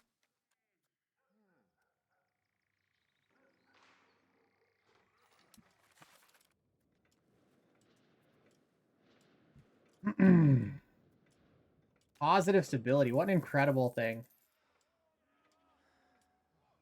They can, yeah, fuck them. They can just figure it out themselves.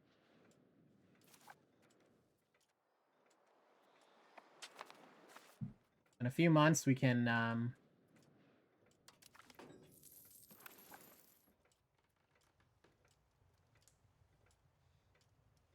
yeah, no, I don't give a shit. We're not dealing with that. Okay, so what's going on? This is that event that fires off. So this, like, pirate republic appears. And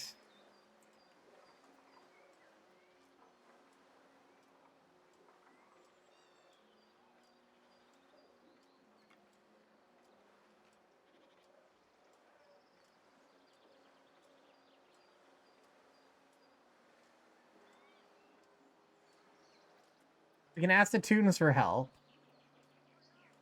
We can not. Let's ask him for help.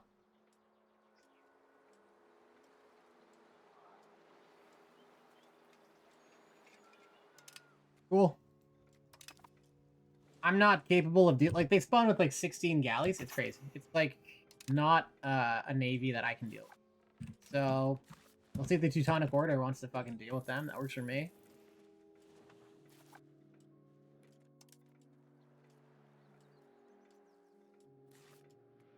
And we're gonna turn this place into a city. There we go.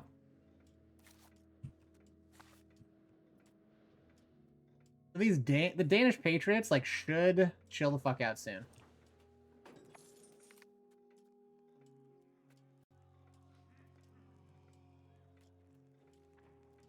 Yeah, we want the stability. Getting the stability up is gonna make everybody happier. It's going to also make the pop's less rebellious. So like we've been having so much issues. Oh my god, the fucking nobles.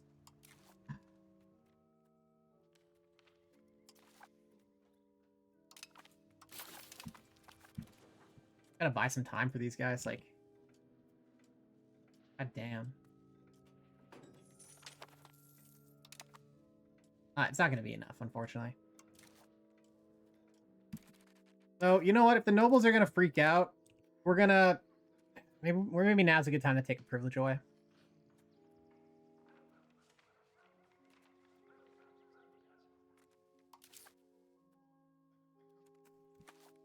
Or to give them one.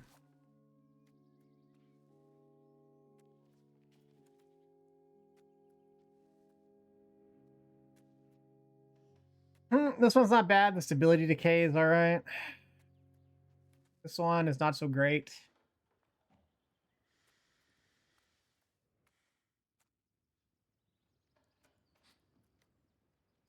This one I do want in general, actually. I want the discipline. I would just want to get primacy of the nobility later. Like, for instance, like maybe you're... What is peasant enfranchisement? That's interesting. I wonder if it's now like possible to do a build with the nobility where you disenfranchise the peasants and then tax the shit out of the nobles. I wonder if that's like viable now. Okay. So let's see here. Before we give them, so this is not a good thing for us. The cabinet efficiency is not worth it.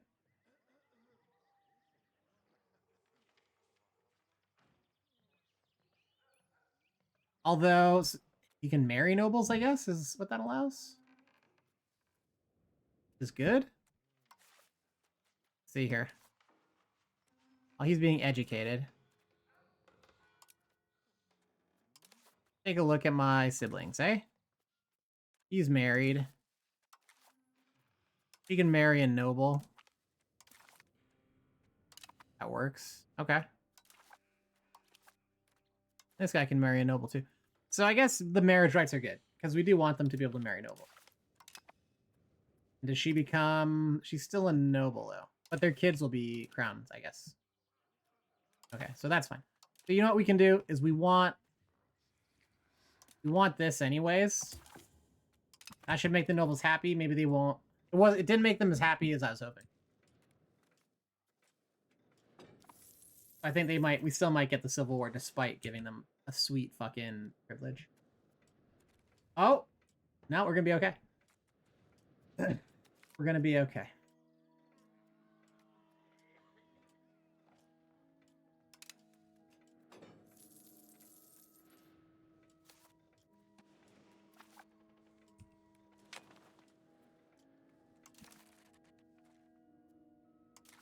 Okay, and we're gonna embrace professional armies.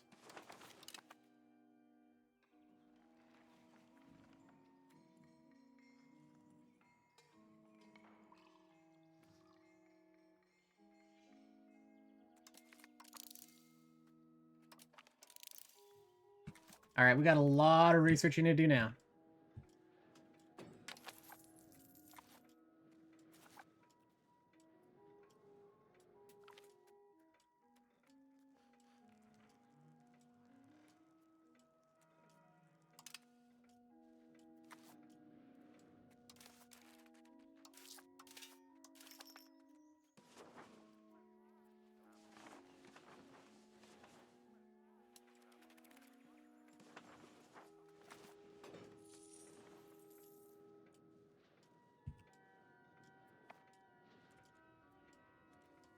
This is going to be a nail biter. There's almost no rebels left, though, so maybe they'll just stamp their little feet. I don't think this is going to create a civil war at this point. We're going to stop cracking down on them.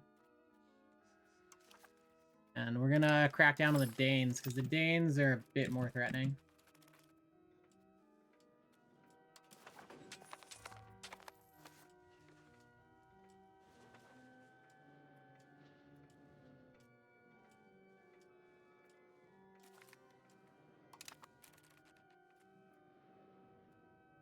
The Swedish nobles did revolt, though.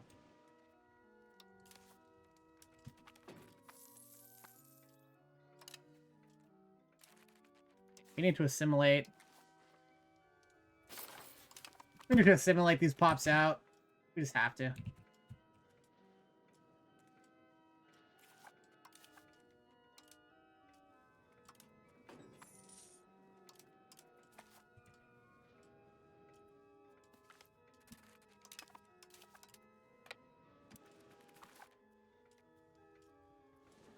That settled down all these rebels. That's good. Guess they needed something to get mad about.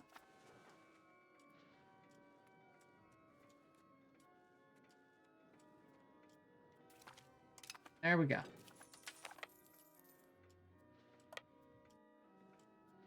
Now that they got that out of their system.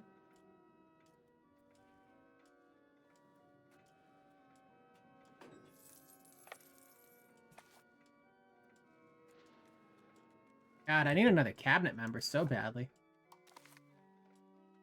there anything here that gives me more cabinet members? I bet banking does.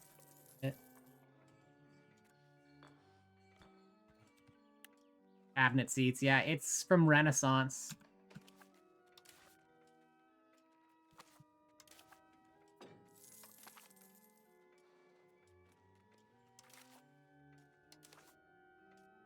Can actually adopt Renaissance quite cheaply.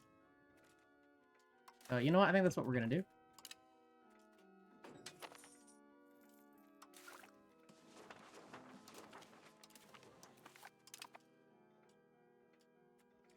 Get that extra cabinet seat.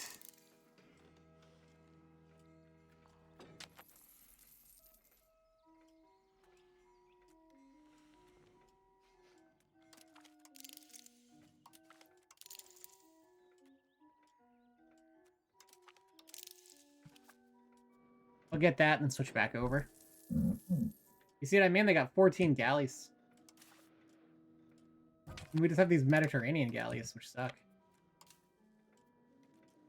So, like, to actually deal with these guys is going to take, like, a significant investment.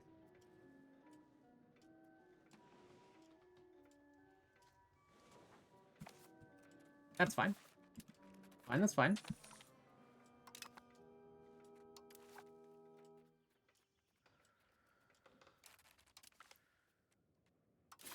Let Magnus in charge of that.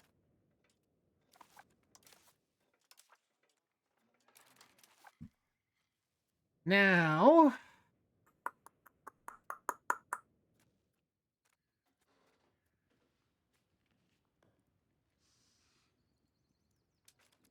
this is tempting. The extra tax efficiency would be good. But I don't want to dilute the power right now.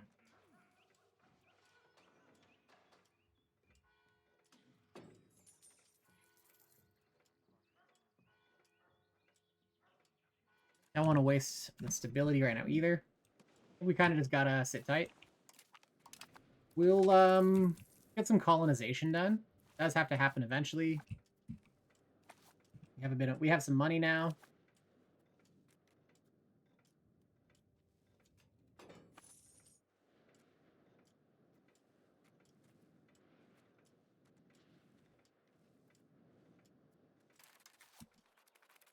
Perfect. So now that these can go above...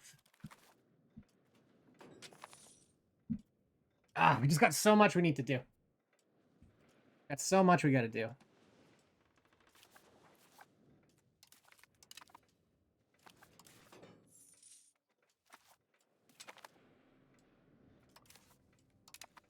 Marry a noble. Actually, this is the crown prince? We can join a foreign order, and we can actually look at a royal marriage here. We'll do Ross. This could give us possibly control of that throne down the line. And at the very least, a beachhead here would be good to establish because we do want to take this region over. They can suck it up. They can eat the hit there.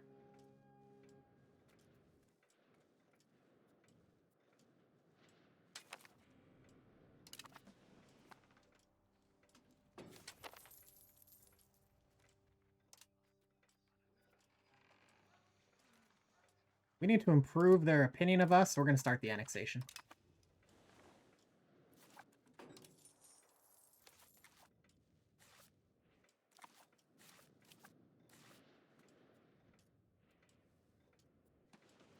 Hopefully by the time that annexation is done, it's like integrated as well. I don't know. They've changed things up, so it's hard to say how this is going to play out. Now that we've got this as a city, so the reason why I wanted this to be a city is because a town gives plus 25 buildings, a city gives plus 100 buildings. So we can put all of these buildings that have like high profitability in one location. Which is going to increase the production efficiency, which makes them profitable. And because this city has full market access and full control, we're getting just absolute max at everything. So it's really, really good, really important.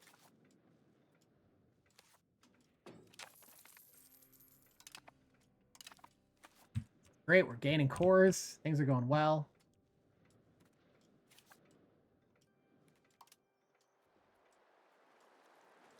These people are turning Swedish.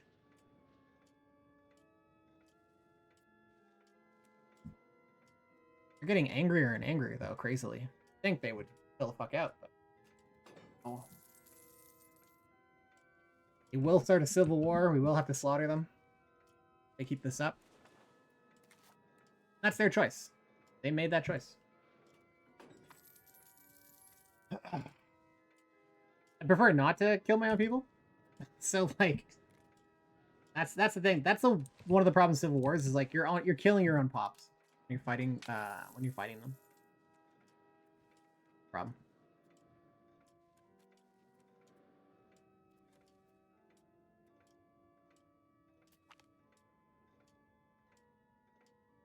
Lack of control is like the main thing. Events are making the pops really upset.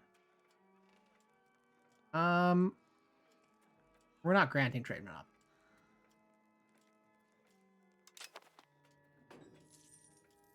We're not doing that.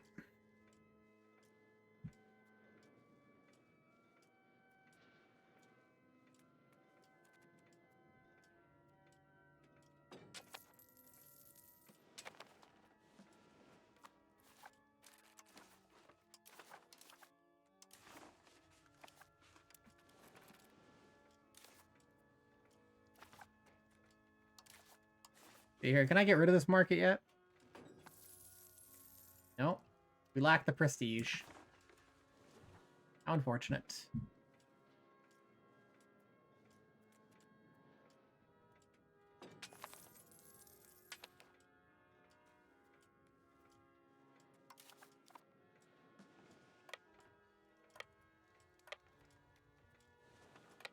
Send our army here. Maybe they can get there in time to like slow down the rebellion.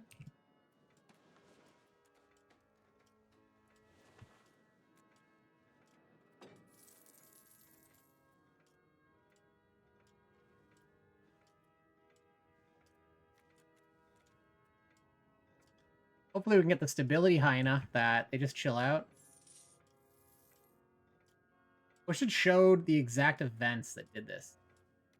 That would be really nice. Yeah, people are so mad all the time, you know? So fucking mad.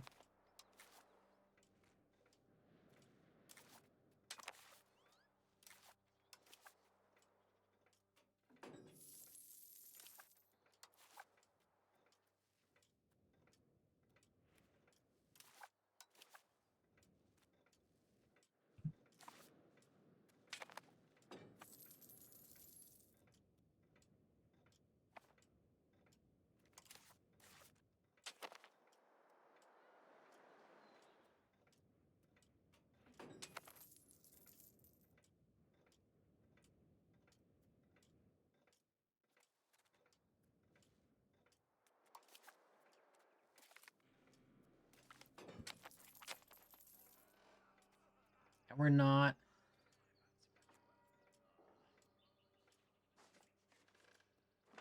One of these religions that come in, I think it's Calvinism. It actually gives you a discipline bonus, and I'll take that if it comes in. We're not going to allow this guy to continue. Fuck that guy. Get, we now have a clan. Our own? Oh, one of our own.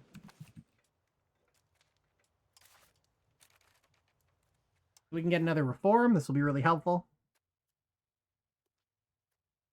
Honestly, considering the prosperity, getting the extra prosperity would be really good right now. The base support here would be nice, honestly.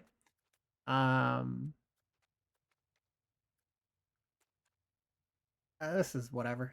Extra tax efficiency is not bad either. We don't really care about this. It's okay.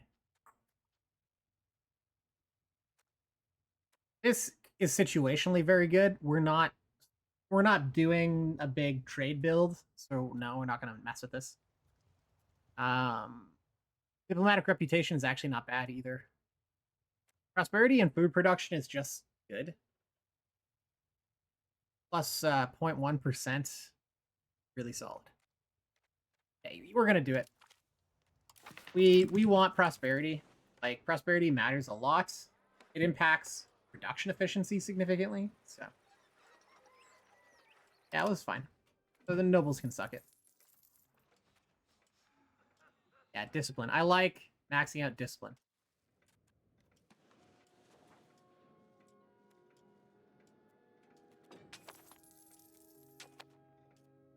This little rebellion is losing its teeth. That's good.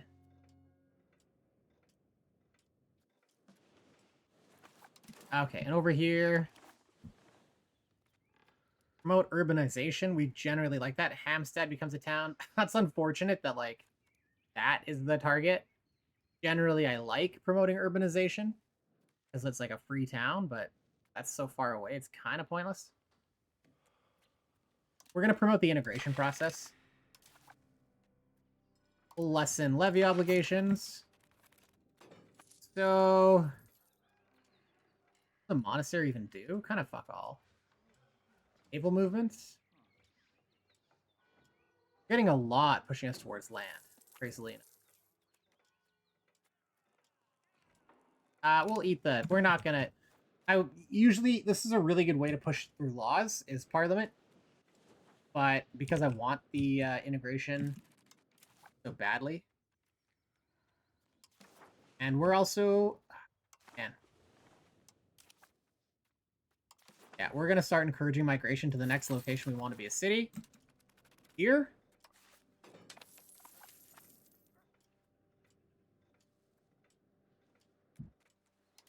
And we're going to turn this into a town and start urbanizing.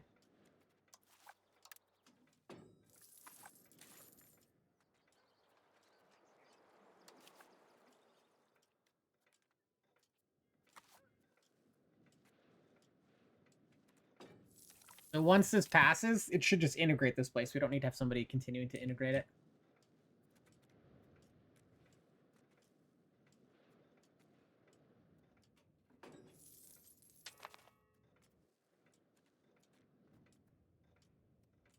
We don't really care about that independence movement either. We genuinely do not care at all. Go.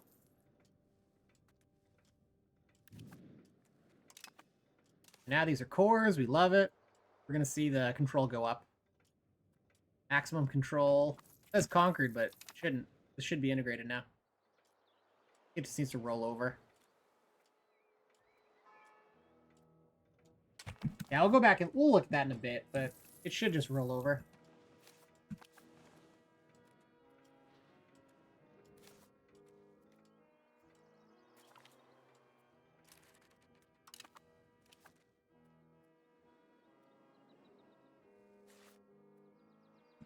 Zero still. Crazy.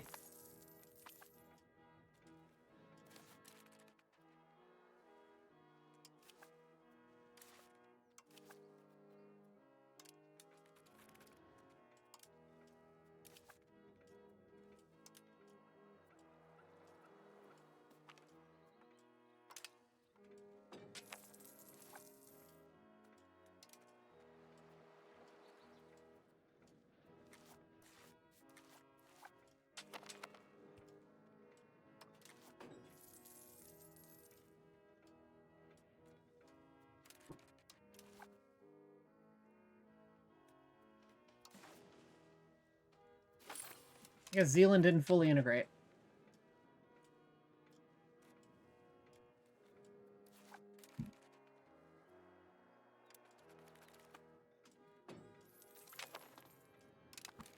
Thank God. Okay, we got the cabinet seat now.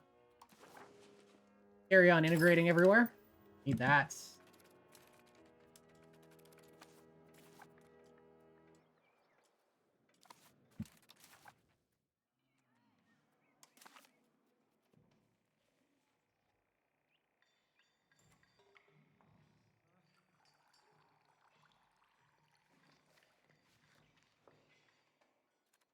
Now we can get things like the gunsmith.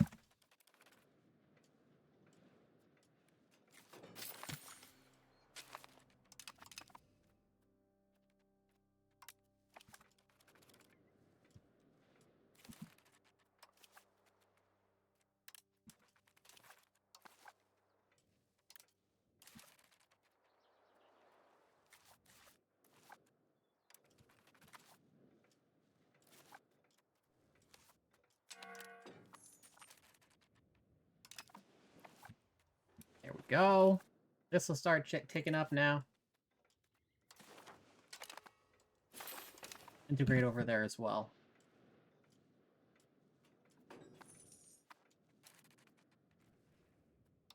Now we have to deal with these rebels. I just don't want a civil war.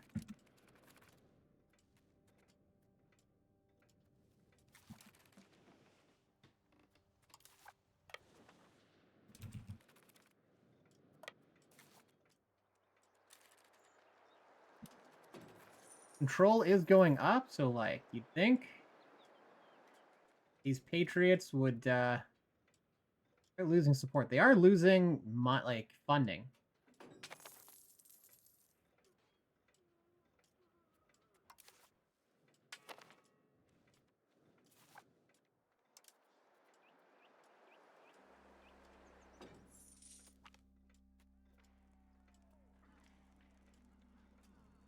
Okay. So our king is getting all sorts of crazy ideas. What are you gonna do? Well, we can embrace science, which will probably benefit our country, cost us ducats. There's two things that'll do it. So we can either the laws or so this is gonna be science related. We want to push science up as quickly as possible because there's so many researches to get.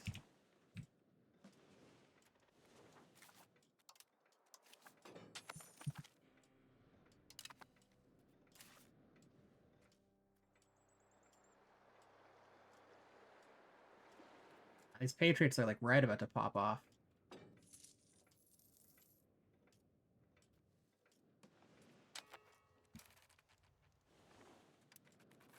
Even with the crackdown. Any more?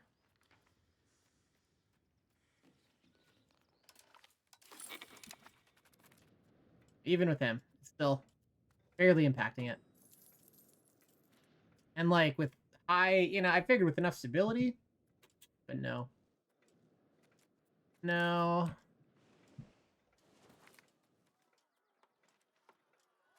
We definitely rule as we see fit around here.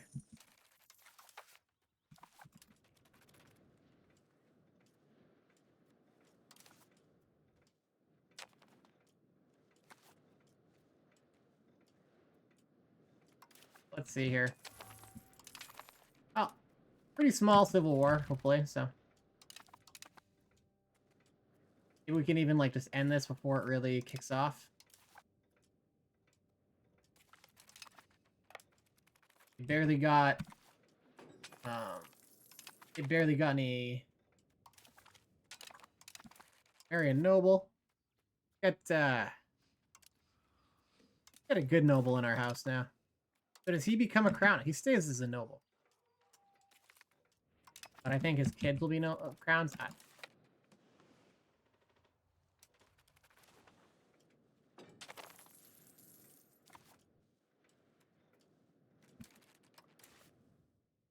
All right, well,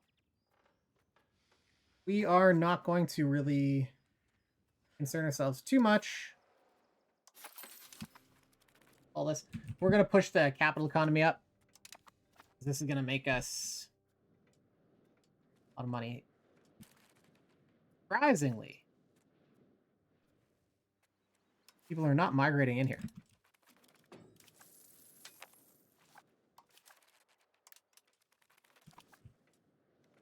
We'll get these places just going.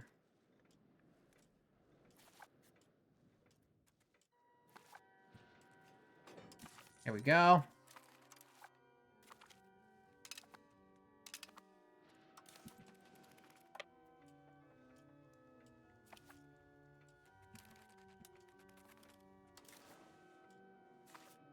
Finnish patriots now. God damn.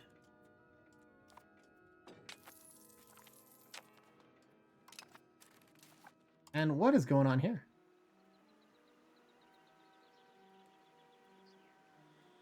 Why are people migrating out?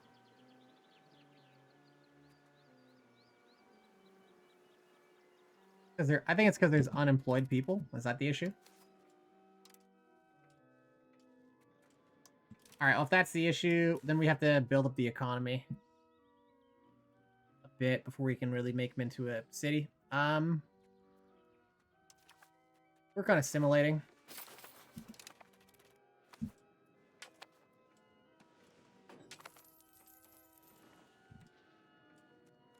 We'll try to get capital economy as high as we can.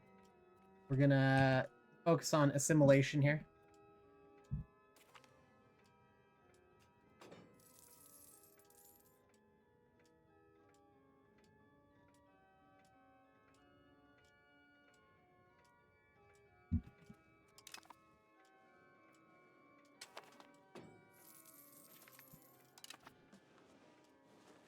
this colonization all out of the way.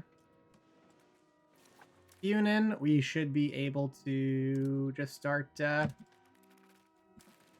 it's not. Okay. Well, we'll put some money towards diplomacy.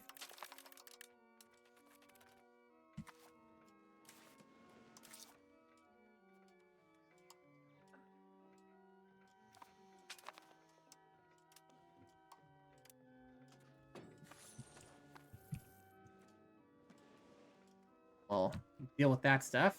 Here, hopefully we can steal some research. Good, that's what we want to do.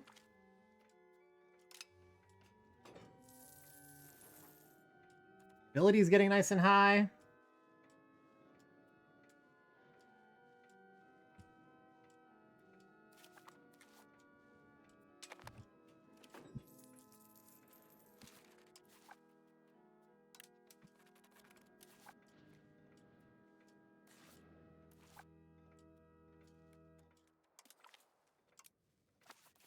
And we'll urbanize that area there.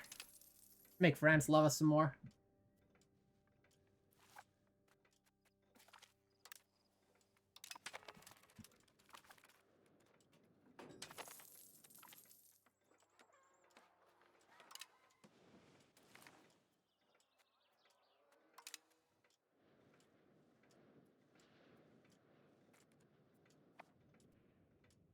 Alright, the Finnish Patriots lack the ability to really rise up in arms. It's good.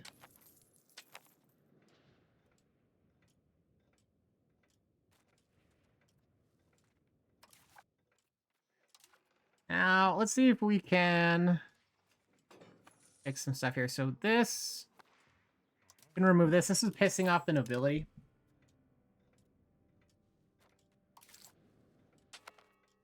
And the happier the nobles are, the more taxes they'll pay. So that's kind of not doing a whole lot for us.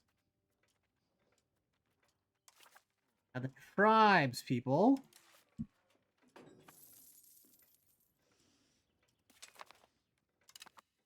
can take progress towards communalism. Make them happy. Process.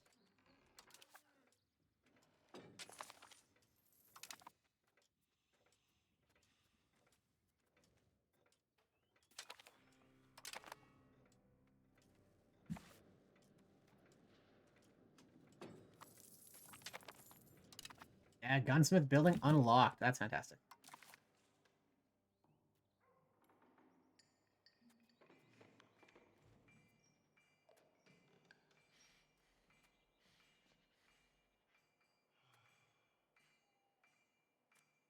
So I think we can quickly grab rights of the nobility and then start building like a proper army. As it stands, like we don't really have the econ to really divert into that.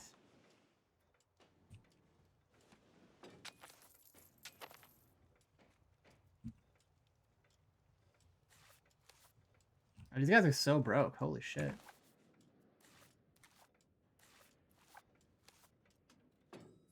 You'd think they'd have money from the pearls, but they get literally nothing.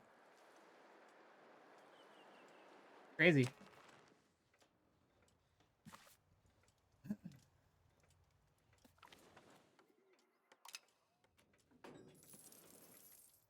Okay, there was... didn't we need prestige or something?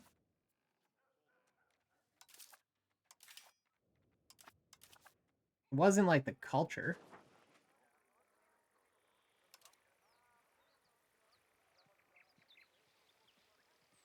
Right? What was it?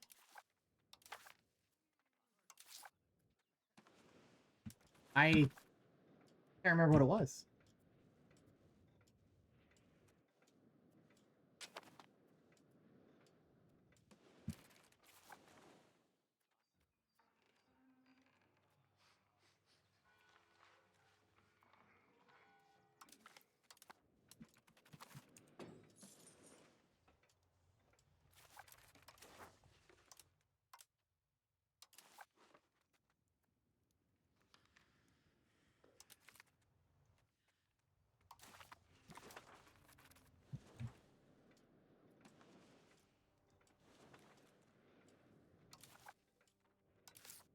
Something... Man, what was it?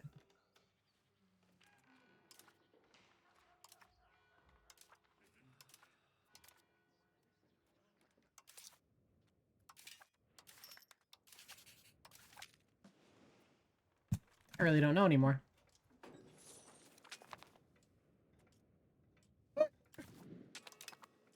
Oh, whatever.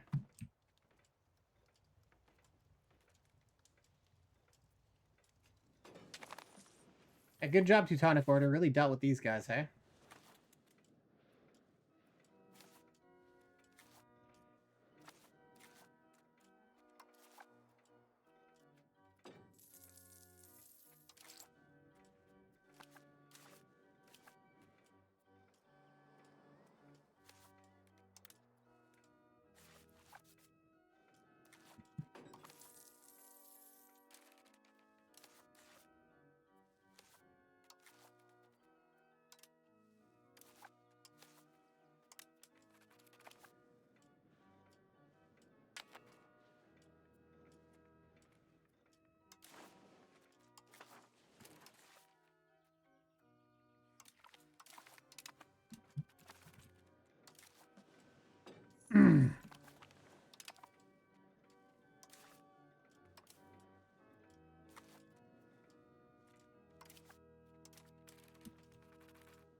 So that, from the production efficiency from capital economy is so massive. This is such a massive bonus. And we want to push this up as high as possible. Excellent. We're expanding our territory. Once we bring some of these vassals back in, push a little bit more of the colonization, and then eat up Norway, we could be able to found Scandinavia. Great.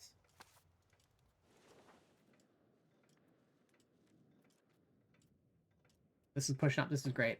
Production efficiency, like, oh my god, it makes... It changes everything.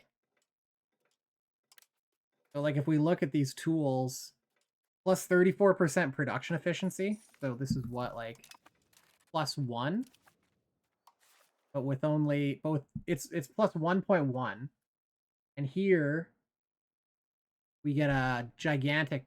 So they've changed the way production efficiency is actually the bonus you get, because look, you get, instead of it mattering just if that stuff is in your province, it matters if it's in the market. So this actually makes it even more important to have one big market. Because if you can expand your market out to get that copper, the tin, or whatever, and have a huge market, you can vastly increase the production efficiency of your core regions. So this is really, really huge.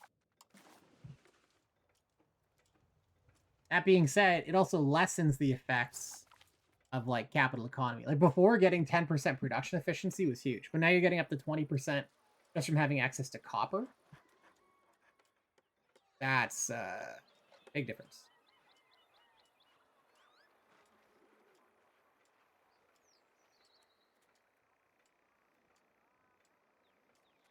Oh, it is what it is. Let's see. Yeah, we'll just have to leave it.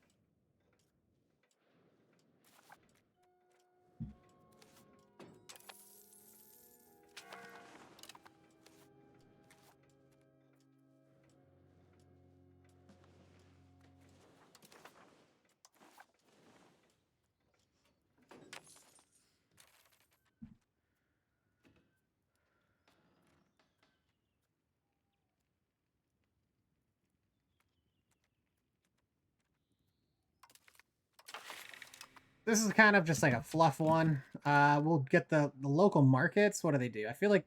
So, local markets are really good. You want to keep them. We like communal value, so... this is a good moment to look for a law change, because I can eat the 7 stability if this fails. It doesn't... I don't care.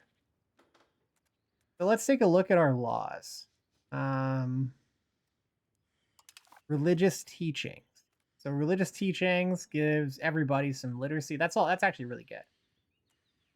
Whereas, yeah, the 5% for the laborers and peasants is pretty huge.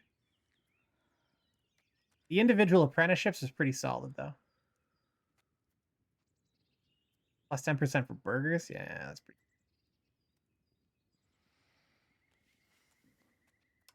I think education for the masses is going to be the best, though, if the goal is to get your average literacy up. That's what we're going to want for our levies. High blood wouldn't be bad. Extra integration speed would be nice, but fine. The feudal administration gives some food production. What are the other choices? It's kind of all whatever. Centralization aristocracy is fine. But we, by necessity, are decentralized right now. Civil code right now sucks. We can get rid of legislation efficiency in favor of 1% to everybody. And that will push the decentralization. So later on, we'll have to switch it back, but we can get some free happiness right now. None of this is really like big. Like shipwright regulation, that gives us the capital economy, which we do want. All of this is pretty fun. We can maybe ditch this. This gives a lot of happiness bonus and legitimacy, which is good.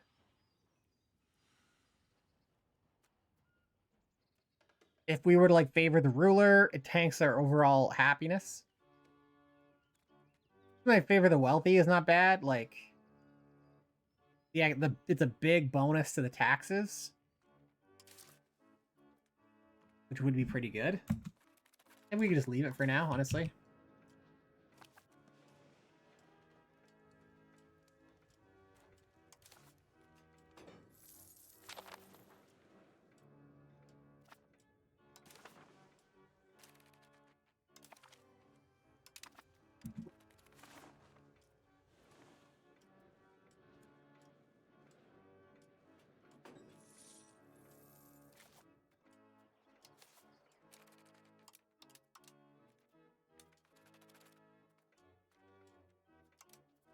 Get building some stuff here.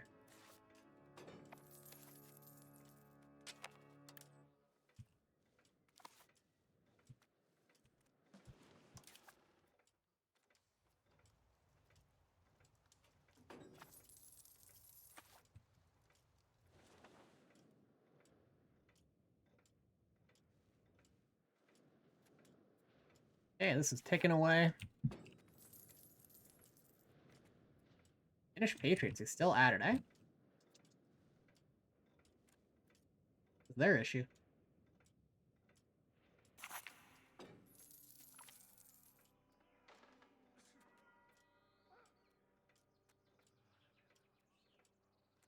We'll just reject it. They'll be fine.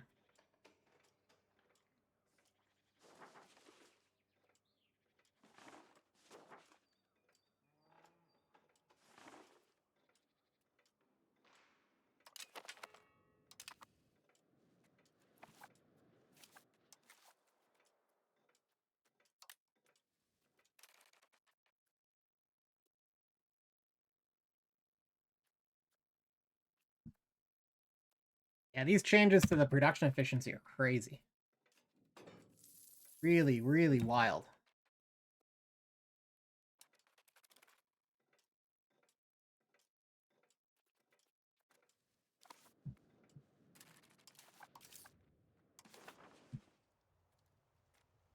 Okay.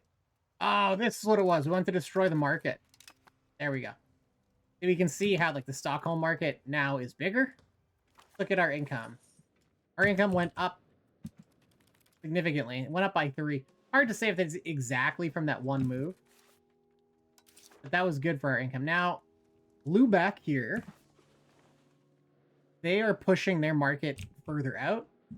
We're going to need market protection buildings in the future, like port authorities, shit like that. And we're going to be able to basically get a big bonus on our own territory for our markets to border. So, like, our market will basically, down the line, it will be all of our own territory. We won't have to worry so much about these markets. But these other markets are also where we want to expand. We want our market to be as big as possible. We don't want anyone else to benefit from our territory or the regions near it. Guild investments, I feel like is one of those good ones. It is pretty good. It is pretty good. So gives the burgers a lot of power, but it pushes us towards innovative and capital economy. We're gonna do it. We want the push towards innovative and capital economy.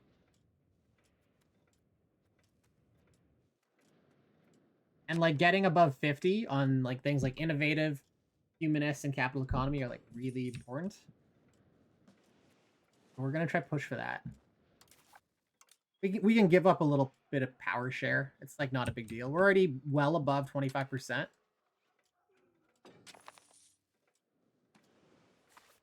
An extra 50% for the burgers is like not a huge deal.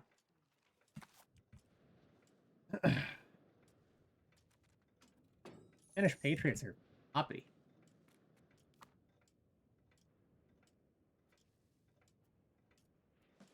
Yeah, I think we'll just have to strike them down.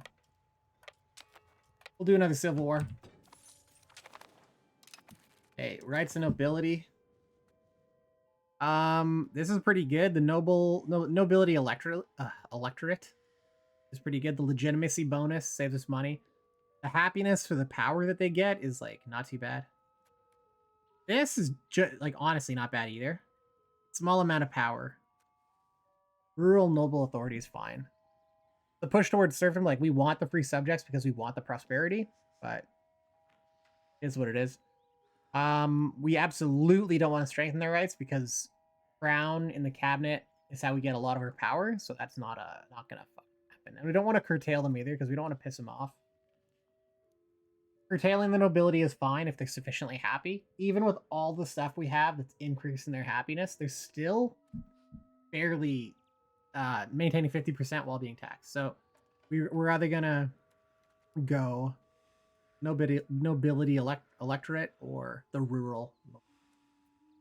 And I'm inclined to go for the electorate because I think it unlocks the elective succession, but it doesn't change our law to that elective succession. So it's really a choice.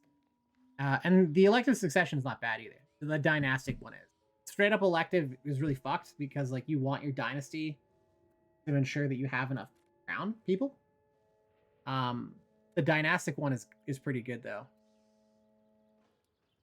Because you get to choose. And they're both pretty good. They have pros and cons. If you want to try to maximize crown, having people of the crown accessible for like your armies and navies, elective succession is pretty good. If you want to have and more crown people available for your cabinet to push up crown authority that way, you can actually run into some issues because when you're like doing the elective succession, especially when you change dynasties, it totally fucks everything up. Or at least that was the situation that I was in when I had done this before. I was like, oh, elective is so good. If I get to choose the best ruler, I can, and it did work out where I got rulers that had very, very high military skills, so I could use them in wars, and it worked out really good. But I had just tons of issues, so kind of was like whatever on that. The fortification maintenance is not bad. Down the line, we're going to want to build a lot of forts, so having that is pretty solid. The extra 0.05 monthly legitimacy means we don't have to pay for stuff as much. So it kind of comes around. I think we're going to go with this because it, yeah, it just unlocks them. So it doesn't change. It doesn't change, unless I just fucked up royally here. Now, it should not change our, yeah, it's still the same. Now we're allowed to change it. So like dynastic elective succession. Here. Only members of the ruling dynasty can be selected. So like theoretically, it should give us somebody with like the highest stats within the dynasty.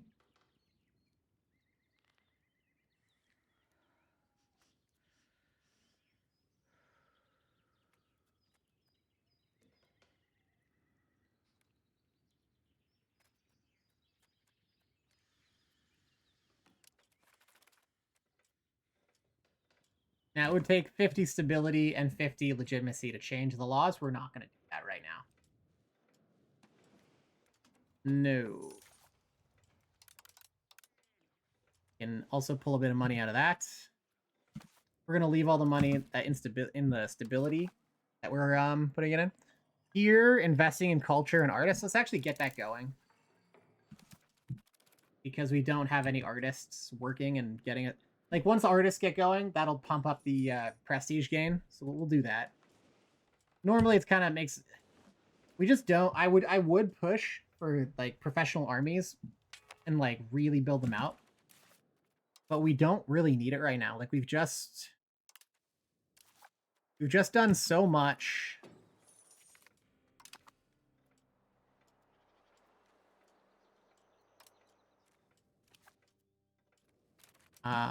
Fighting.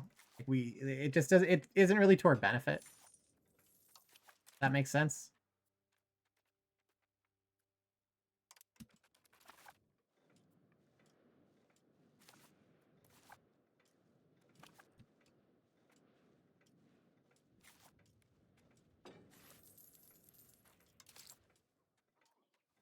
Still spending a lot on the colonies. We'll let that keep going.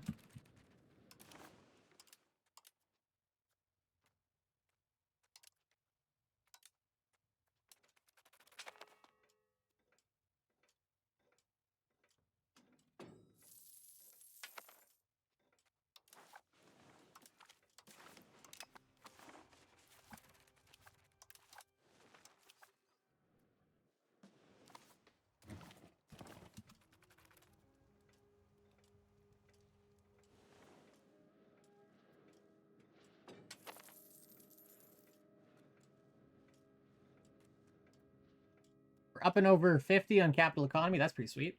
Yeah, and like, look, that production efficiency is just shooting up. Now at plus 10%. It's such a big deal.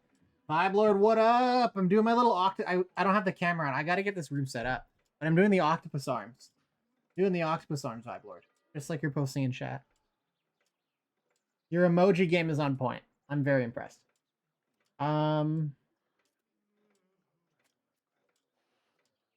We'll gain the prestige. They can deal with being made mad. I don't really care about them. Fucking suck it up. We'll build some more guns. We love guns. We're building guns. It's gonna be what we do.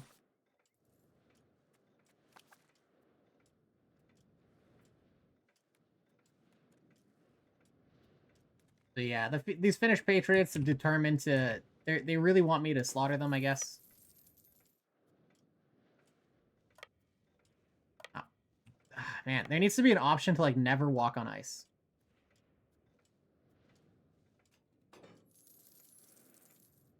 Because, like, this ice is about to melt, and it would just kill my whole army. We'll just gain the... We'll gain the... Yeah, see, look, boom. See how fast that melts? It's ridiculous. Like, these armies know, it's like, oh, it's gonna take us this long, but we'll walk across... Whatever you say, sir, we'll walk across the ice. Like, what? Why would they do that? What?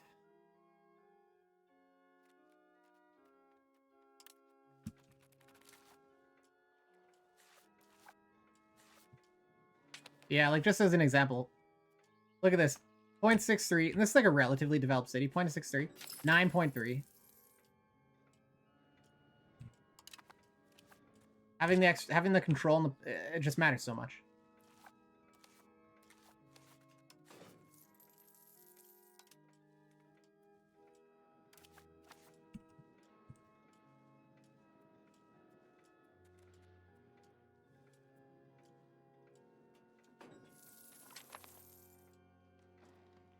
Okay, well, we're not gonna lose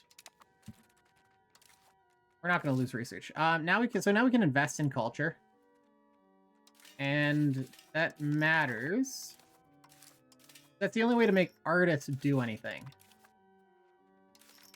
Which I believe is in culture. It says we have 2 artists. Mission art.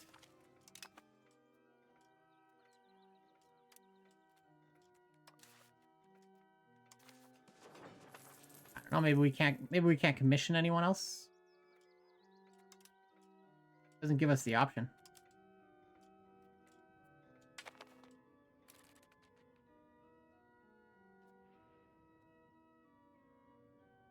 Probably because we don't have the prestige for it.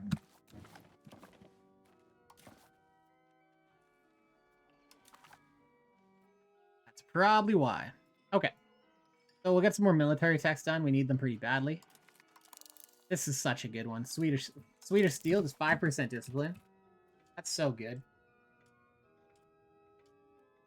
When you consider, like, Prussia is so broken because Vibelord just vibing in the chat. Hell yeah. When you consider that Prussia is just broken for 20% discipline, but Sweden gets 5% discipline just for being Sweden. That's pretty fucking legit. Okay, so this guy's done. We have more provinces to integrate. We do. Get that done.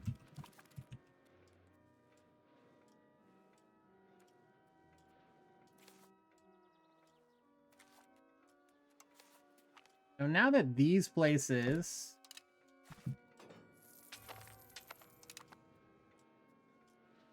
Okay, so they decided they wanted to rebel. Well, it's not going to work out good for them. You know, we're gonna move over to the migration because we need to do this. Let's see how that goes. Hopefully that starts actually migrating people in. Last time it wasn't.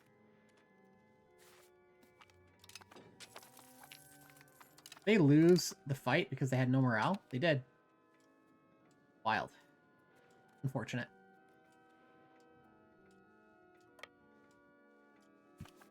It just immediately broke and ran.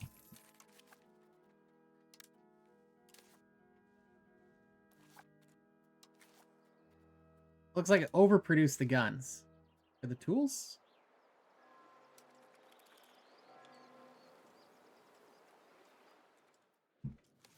Maybe it's just underproducing the iron?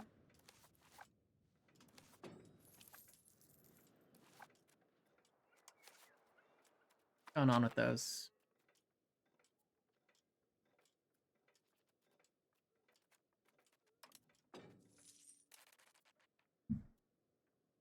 Minus 13%. Okay, so we have an immediate issue.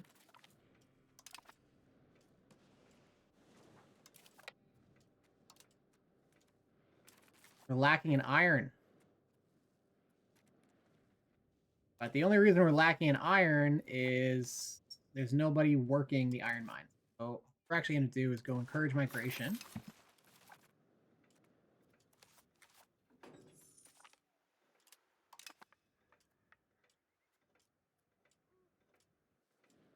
And we're going to build up the iron infrastructure.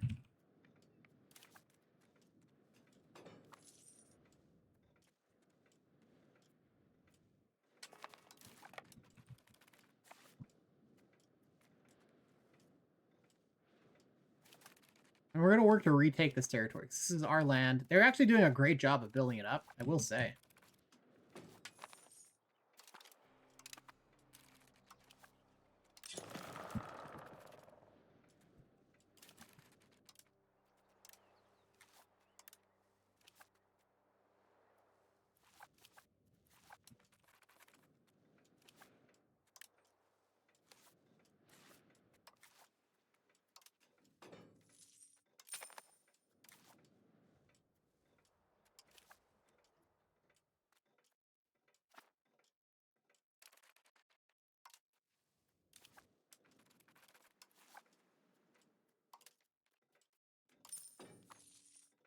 Get a bunch of these fishing villages up. We're going to need more sailors for this navy.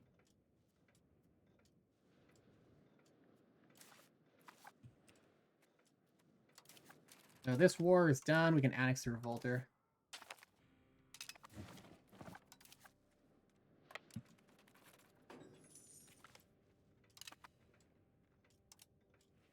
If we can stop improving relations there, that's not necessary. I guess at some point my spy network fucking collapsed. Forgot about it. I'm gonna try to keep your eye on that, because once they get high enough, you can steal technology, and that gives you a little research bonus. It's quite good.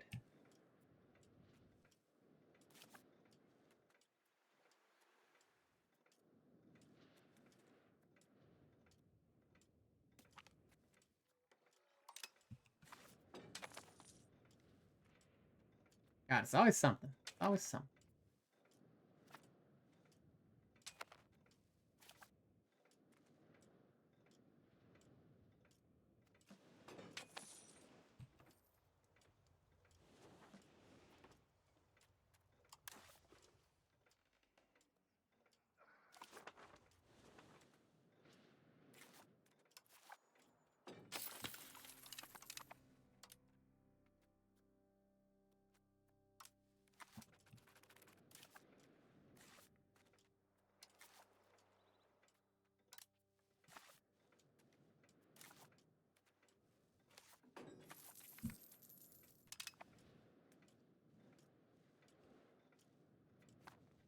All right.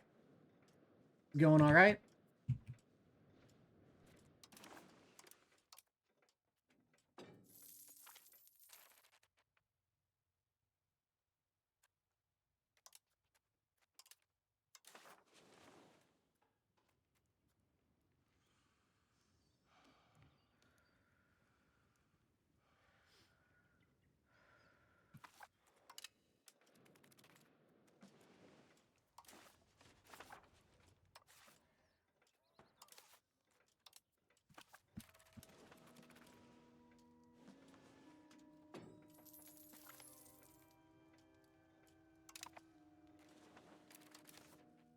Good. I think all the territory is now integrated. Oh, this one piece is still not, so we'll get that integrated up.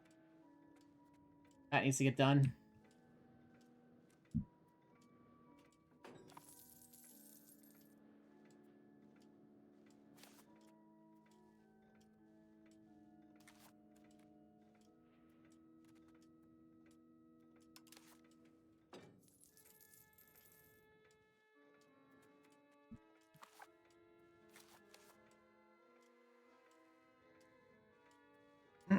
So here, we're gonna keep building up the iron. We're gonna pump this place up because iron is like pretty critical to everything we're doing and everything we want to build. Yeah, this new production efficiency system really changes stuff up. Because now it's way like before you didn't get like a production efficiency hit if like you didn't have the materials. It would affect your total output, but the efficiency remained the same. And efficiency has to like it has everything to do with profitability. Really matters. I wonder, does the amount? Yeah, it still has a multiplier for each one. So like having 10 of them gives you a multiplier of plus 7%. So it's still really important. Whatever, we'll take the trade efficiency. We don't care. We only make a little bit of money off trade anyways, so whatever.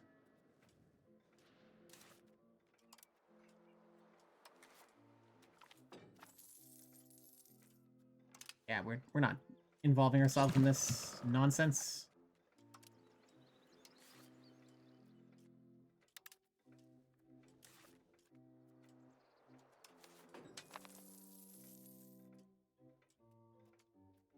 And we'll get these bog iron smelters going too.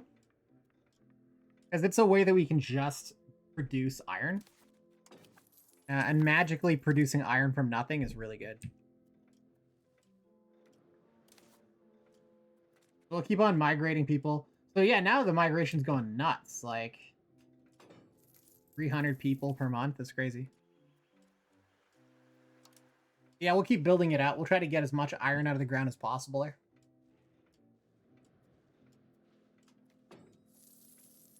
And then we'll switch over to building up our next cities.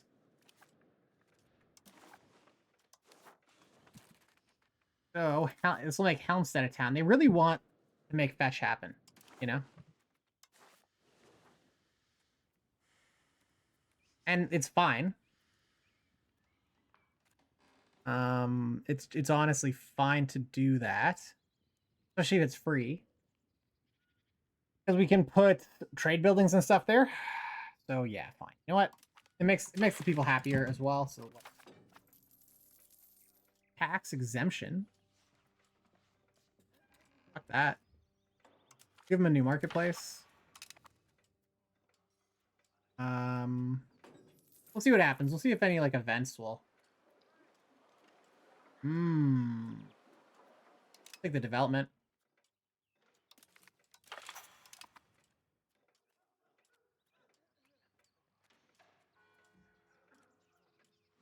I don't want to make them tax. I don't want to do a tax exemption. We'll see. There we go. We just got the support we needed. That should be enough, honestly. Yeah, the encouraged migration is kind of all over the place now. It's not. It needs to be more consistent. Let me put it that way. They understand us. We're gonna have our army just drilling. I think it gives you like army tradition, which makes your army stronger. Costs a bit of money, but I think it'll be worth it. You know what? No, fuck it. We don't need to worry about this right now. We can save money.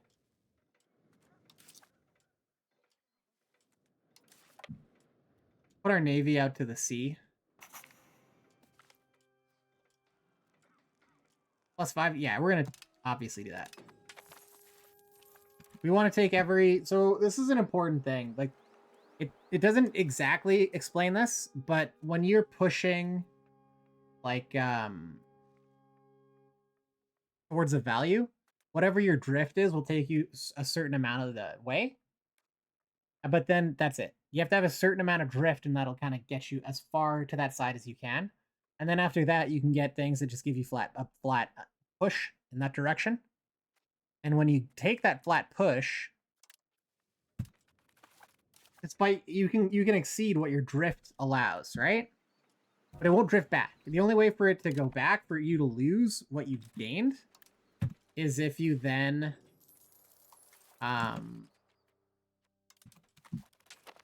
take all your drift in the one side and push it to the other side. So like you want to kind of like establish a foothold by pushing up your drift, and then after that it doesn't matter. As long as your drift is positive, it'll never start to lower. So all these little events that are like give you +2 or +5, those are how you take it from like 30 to 40 all the way up to 100. Is you just make sure you keep on hammering those over the... You can slowly change it. God, I'm so these are just annoying. We'll get a prosperity boost. What we'd rather have.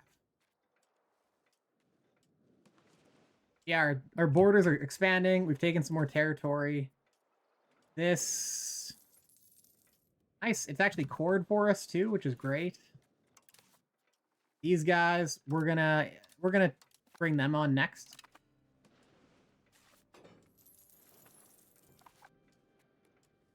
So the nobility for some reason is angry again. I don't know. They're always getting pissy about stuff.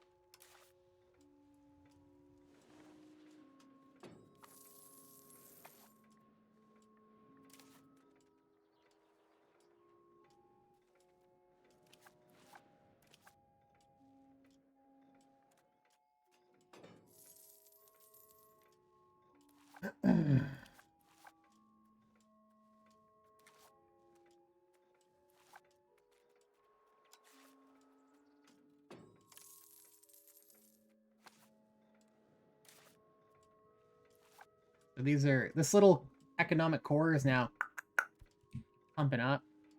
Love that. This area here, keep on building more iron.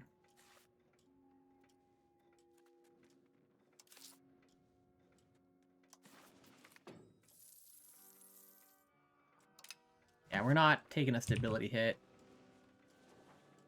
Fuck that. No way.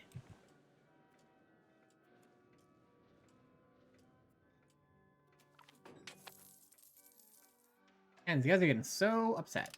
The good thing they're so happy. We can just keep on taking those hits. It doesn't matter.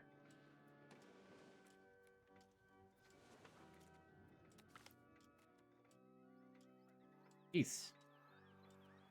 Yeah, we'll give them the local autonomy for 20 years. Fuck it. So needy.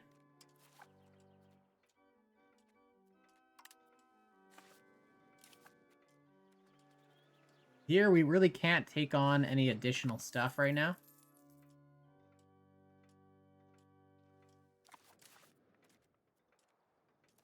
We need time for the peasants to, like, promote up. What we can do is we can build a temple. And we'll do the same thing here. And we'll get armories as well.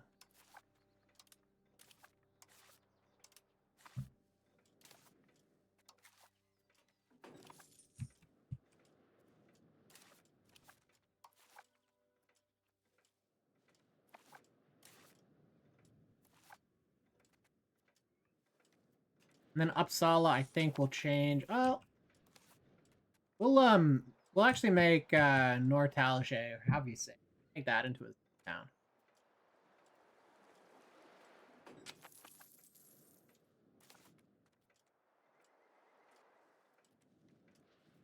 And once this place is done filling up with people, then we'll switch over. Okay, we'll start urbanizing there. So now our economy is really kind of pumping up. Everything's really beginning to happen for us.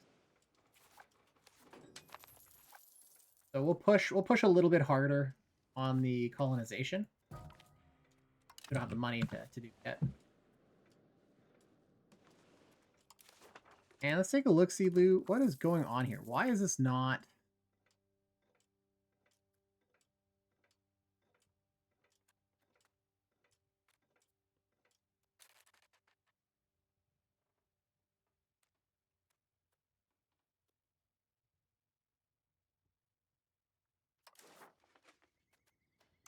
Okay. That's a problem. We don't have the integrations up yet properly.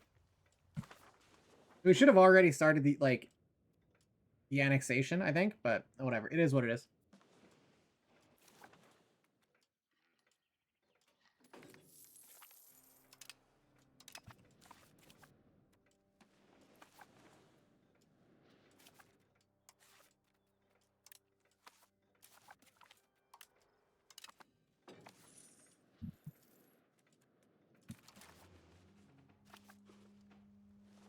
We're not going to intervene in the rival war.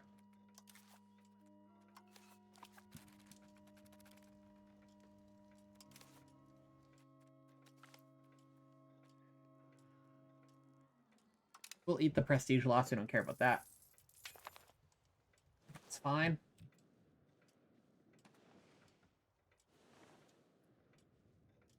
Okay.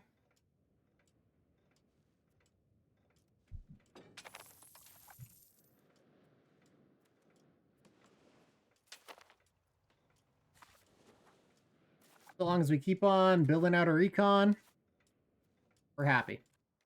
So at this point, too, we can actually extend our... I guess we can't. We don't have the money yet. We're gonna keep pushing up that econ. Pretty soon, we'll be able to afford a serious army. What we have right now is not a serious army.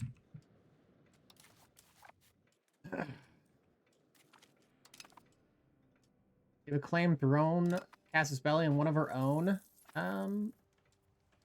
vassals, which is super cool. That doesn't do much for us. We're not going to attack our vassals. We are going to spend some money chartering some more colonies, though. We have a new king.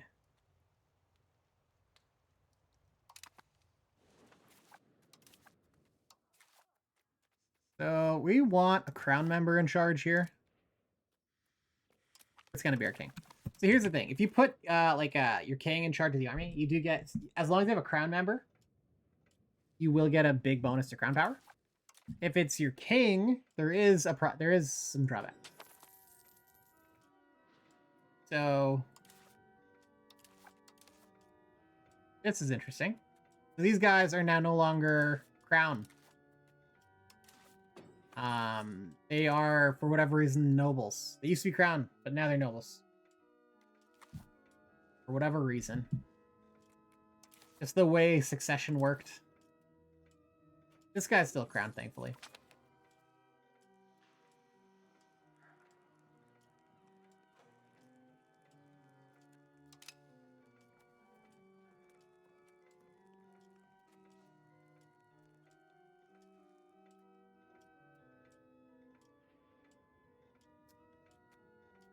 Yeah, fuck that. We'll eat the stability hit. Or not.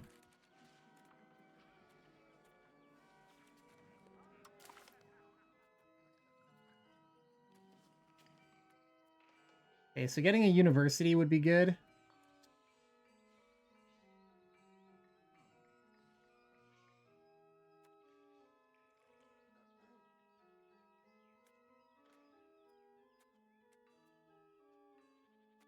We also want these military techs. We're going to get the military techs up. We're going to establish a proper standing force. We're going to get a professional army up.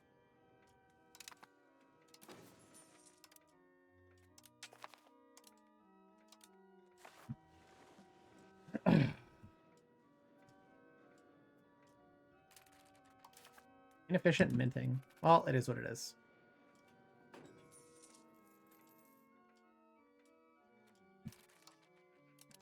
Could reduce the cultural investment too. We don't need it all the way up.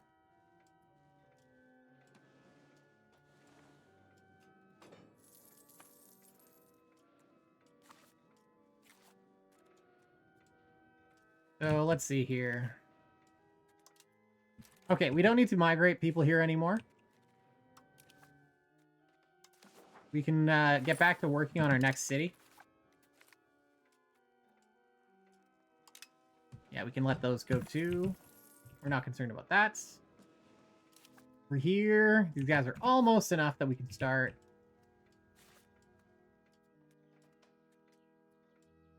The annexation.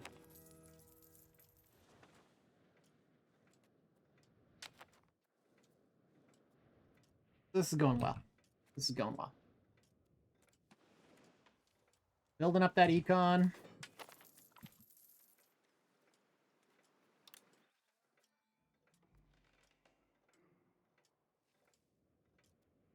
Okay, so there's a bank available. We don't really take loans because we're solvent, so we genuinely don't care all that much. Get another gunsmith going. Yeah, we're gonna keep on building. We're gonna try to make this into a bunch of cities. That's the goal.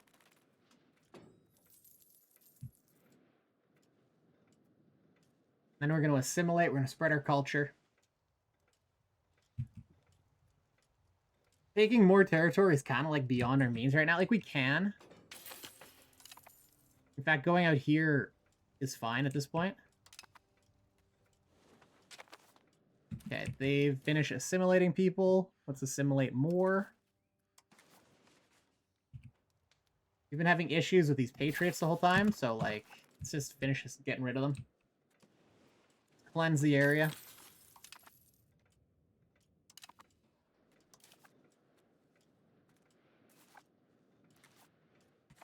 So the problem with having, like, a multicultural, you know, empire is everybody just, they fight, they just argue, they bicker, they can't align on political issues. So we're just going to have one culture.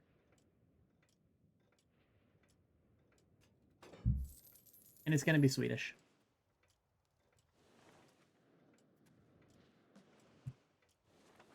We're going to have one culture. It's going to be one state. We're going to have one market.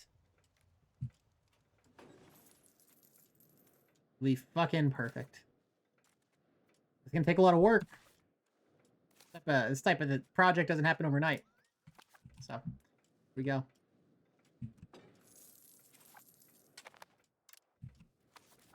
We get some more fishing villages going. And make sure, sometimes they get weird and they, like, don't, for whatever reasons, don't end up not subsidized. I don't know. I've had a lot of issues. A lot of issues.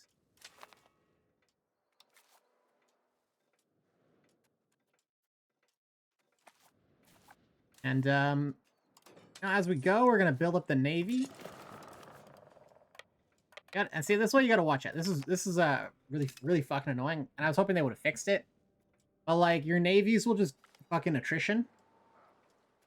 And if you don't keep an eye on it, they'll just die. Really fucked. Wild, the Maritime's presence is also low. Despite all the ships being there for years.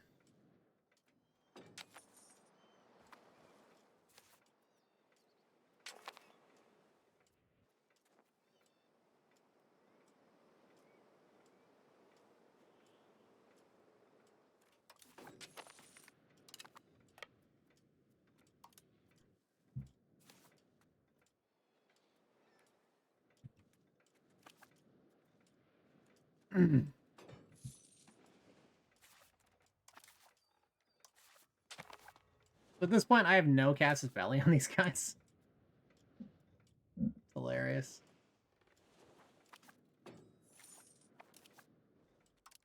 They are doing a bang-up job. Wow, they're rich. Look at them go. Look at this shit. They don't have the population to support their growth, though. They're going crazy. We'll conquer them later. Develop the interior. Lund and Uppsala gain development. That is not bad.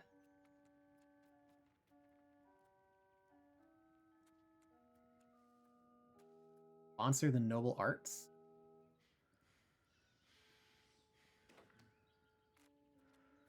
We'll develop the interior. Development is always good. We like communal values. We'll support them.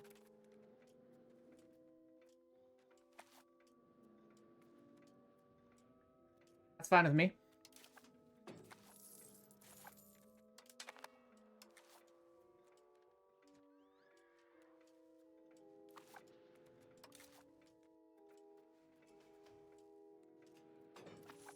Okay, so I think at this point we're gonna need cannon.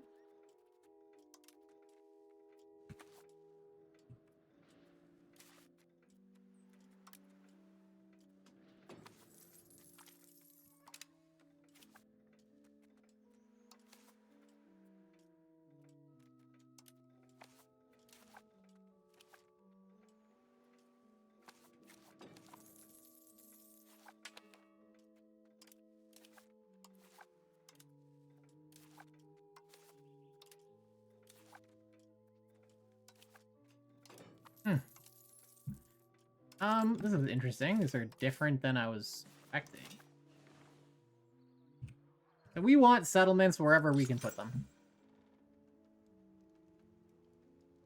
It's because they give a huge bonus to growth.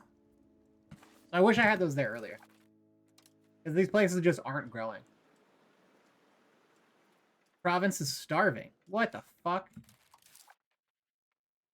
Do I have to have the food buying up? How would the province be starving? The market is not starving.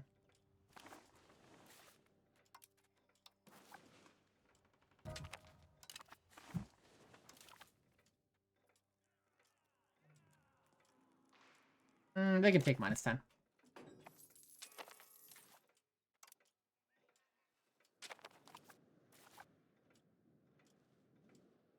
I don't know. Maybe you do have to have the food buying maxed. It looked like it was just buying food like crazy. Even though you didn't need it.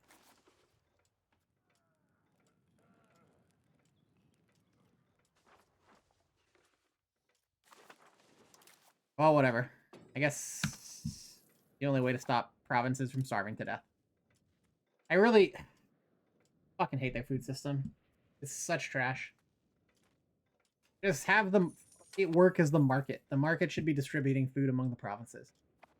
I shouldn't have to buy food for a province within a market when the market has a gigantic stockpile that's not tapped. It just doesn't make any sense.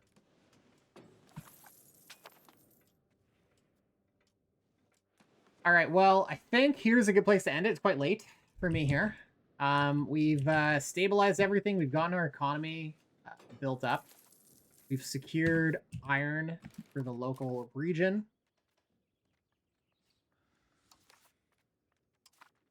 We got migration occurring. That's good. Yeah, we do need to just work on assimilating all these people. We can get Zealand assimilated. Do that next. Have there's sufficient control to make that happen. But yeah, so this is good. We're on track to forming Scandinavia. We're voting. Yeah, that's perfect. We're voting for that. This will start the annexation process. So yeah, we're on track to just take over all of this territory and fully become Scandinavia as well. Our economy is starting to really pop off. Let's take a little measurement to see just how we're stacking up against other markets. The value of 360 against Paris is 3,000. Okay, so we're still pretty small. We're still pretty tiny. Mind you, Paris is also a much larger population. Does it show the population? I don't know. But we'll get there. This is a pretty fledgling tiny market in comparison. Like when you look in city. You give us time. We're going to catch up. We're going to catch up because of the approach we're taking is going to be efficient. Doc Death, welcome back. Is the finance system fucked for 1.1? No, the finance system isn't fucked. It's different. It's different in some ways that are really interesting, and they've changed how things work. And it's just like I have to think about how it is in my head. The one thing I don't like is the food distribution. That's what fucking annoys me. I just it irks me in a way that the way it works doesn't make any real sense. So like these provinces were starving because, as far as I could tell, because I didn't have my food slider on, right? But these provinces are next to places that produce a surplus of food. And in fact, my market, in which these provinces belong to, has a massive surplus. So they're in a market. They just individually weren't producing food, so they were starving and not growing because I didn't have my food slider on. But my food slider was also buying tons of food, which cost me money to feed people out of my own market, which is food that I produced. It's so fucked. But I guess as it stands, put your food slider up to 100%. I'm playing. Okay, so Doc Death, if your income is that low and your expenses are that high, here's what you need to do. You need to look at your expenses, and you need to start cost cutting them. So like, if you're at war? If not, army, navy, forts, bring all that shit right down. Navy you only need to keep up if you're trying to get like if you have the navies out patrolling tiles for sea proximity. It's 1939. So you're at like the end of the game. They're 1339. 1339. Okay. You know what? I'm gonna. So you right at the start, like you're 2 years into the game, right? I'm gonna exit this. Because I mean I'm done for today. Like I was saying, we've stabilized everything. We're in a growth period now. We're pretty safe. Nobody's fucking with us here. Nobody's fucking with us here. We have time to grow. So the next segment is gonna be just like econ. So Doc Death, here's what I'm gonna do. I'm gonna exit, and I'm gonna start a game as Bohemia. I'm gonna show you just how I would set this up. So select Bohemia, because you often start off with just like really bad finances, and there's a bunch of shit you can do to immediately make them better. And there's a lot of shit you just don't need. So let's jump into Bohemia here. Okay, so we'll play as Bohemia. I'm not gonna set it to Iron Man and shit. I'm not gonna fuck around. This is gonna be a quick little demonstration. But like, let's take a look, right? So like, okay, this is pretty rough, right? Let's like let a month tick over. First thing, we're gonna get rid of some forts. These cost us money, and we just do not need them right now. Like, they're useful on borders, but like, let's be honest, we're gonna be expanding our borders, so we're gonna get rid of all of our forts. Firstly, like right away. Look at our science. That's all we got there. Let's look at our so precious metal. Let's Let's look at our income from minting. So make sure you want to have your minting up pretty much up until inflation. You don't want to mint and eat inflation. Inflation is really fucking bad in this game. It doesn't work like inflation in real life. It just makes everything more expensive. And it's bad. You only want to mint into the point where you're like inflating your currency if you're desperate. If it's like an emergency, like you're at war and you need money to field the army, like that's the only time you do it. So we're gonna have our minting up there. Let's automate our taxes. Okay. As you can see, like we're not getting money from the nobles. So that's a fucking problem. Why are we not getting money from the nobles? Well, let's go take a look. Well, these guys have a lot of fucking privileges. That's an issue. We can add that, and the reason why we're not getting taxes is the nobles have too much power. Okay, so let's take a look over here.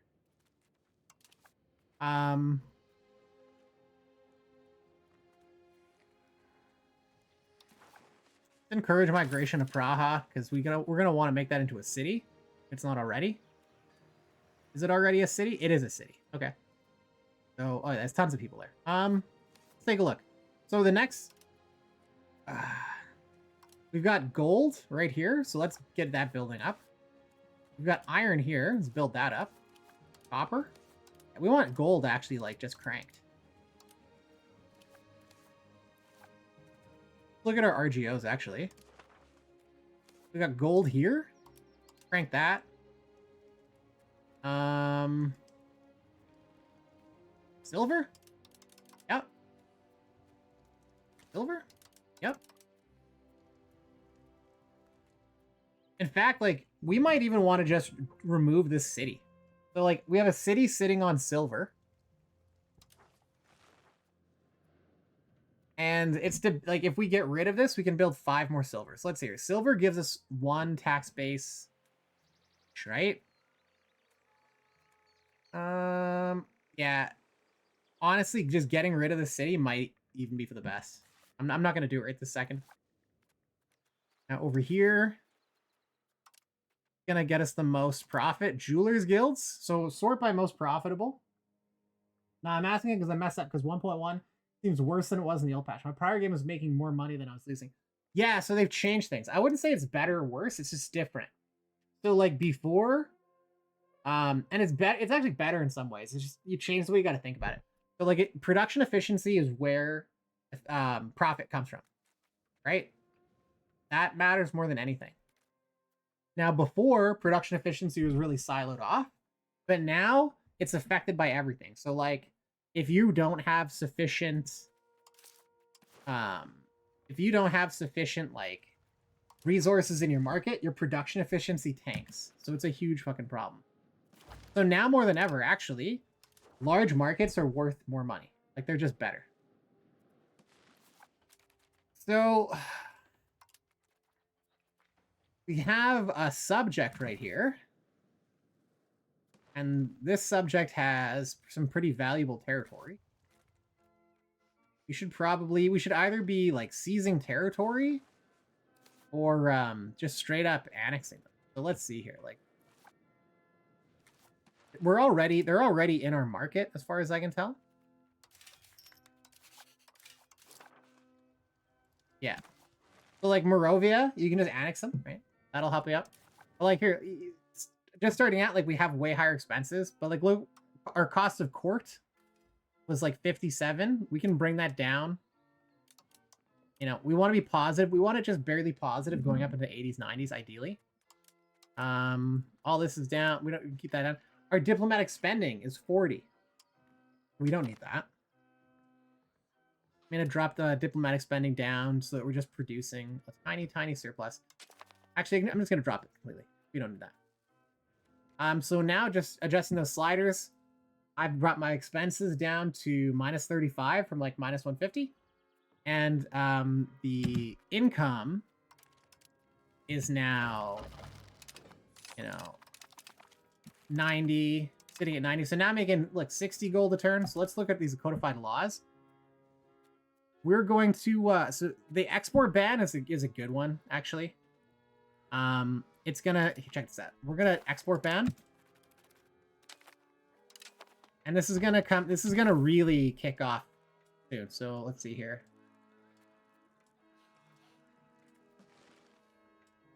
And like, I don't know, doing this right off the bat and just conquering some Polish territory might not be a terrible idea. We'll just continue with the agreement for now because we don't care. We're just doing, this is a purely economic demonstration. So like, we're building all this gold and all the silver, right? So yeah, we're encouraging migration to Praha. We don't need to do that, actually. We're going to make a...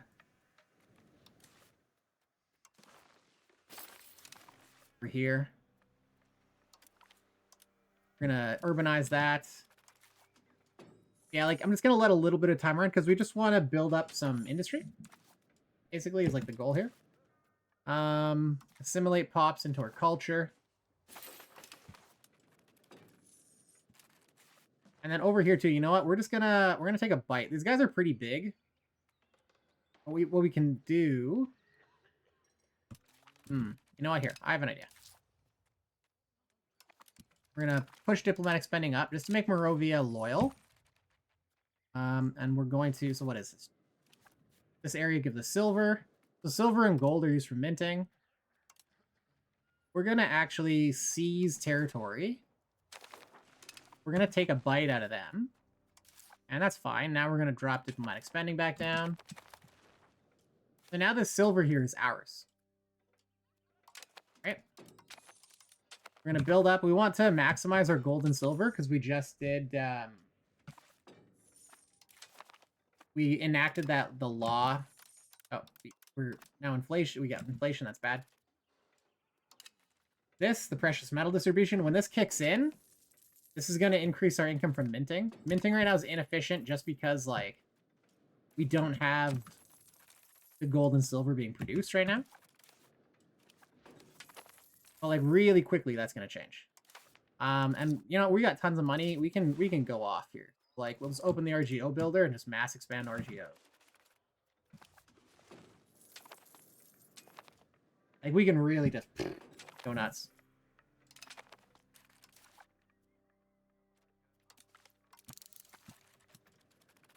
Yeah, like as this gold comes online, we're gonna start getting tons of money. But yeah, it's just you gotta like go into your sliders basically. Stability is one area we actually do need to go spend some money on.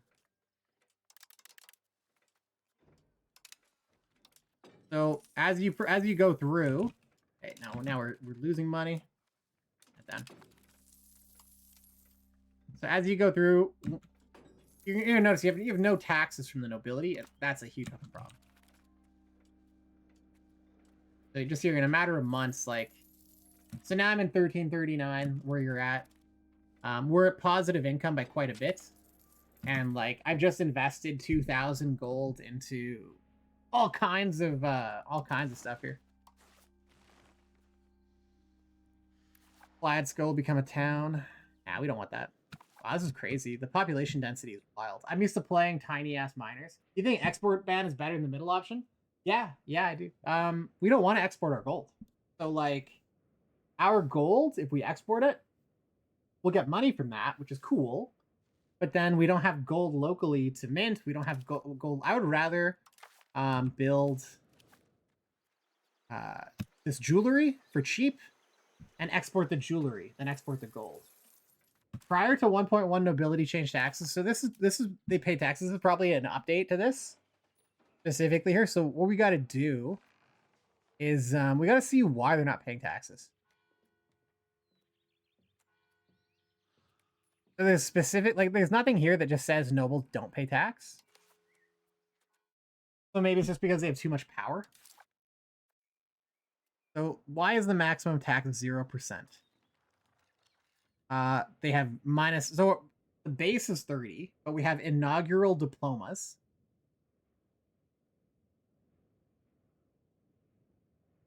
Which looks like a privilege. And then there's just their estate power. So where's inaugural diplomas? Right here. So we need to remove this. To remove this, we need... we need a lot. Thanks. But let's see here. We need crown power for one. So yeah, we'll take autocracy. And here, I don't know. Prosperity is great. We want progress towards land. For the burgers, like, let's see what we can do here.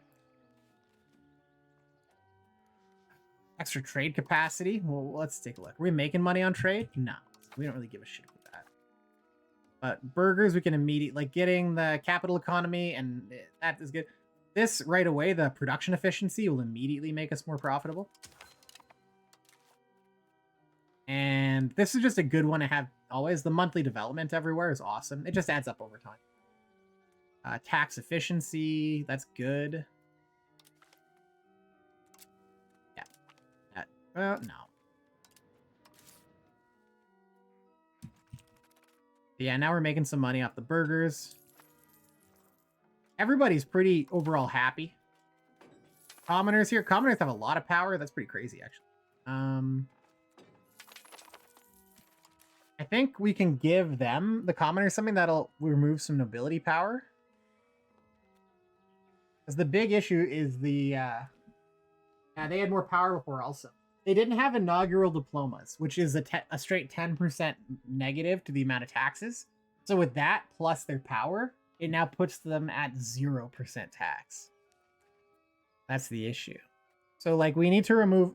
there's technologies and stuff we can get that reduces the cost of stripping their power. But basically, the nobles are too powerful right now. And they're not paying taxes. So that's a big chunk of your... and I think there's, like, not much peasant enfranchisement either. So, like, the nobles are also slurping up the peasant taxes. So there's a lot you can do. So for one, getting crown members in the cabinet. One big thing right away here is just building some professional soldiers. So we need manpower. We don't have any of that right now. Get a sergeantry up. So you build a professional army, you put your king or like a crown member in charge, and it's plus 25% to your crown power right away. That's huge.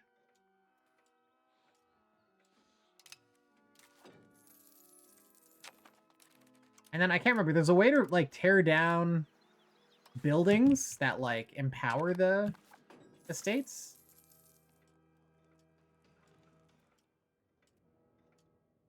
This is a good one.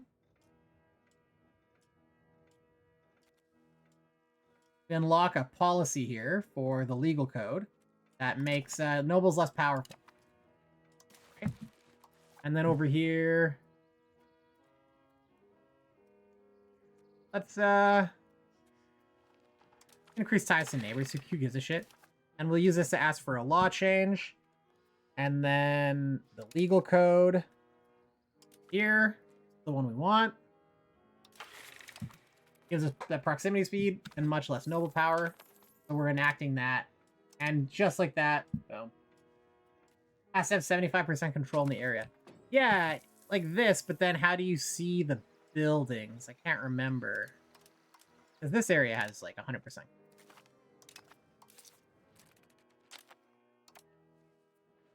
As you can see, like these golds and everything are going up. The thing is, it's going to take a little while for the peasants to promote, but our income is going to shoot the fuck up. But it's already like positive, right? So we can see like you can just immediately start becoming so powerful, so rich. I think there's like technology that helps remove privileges.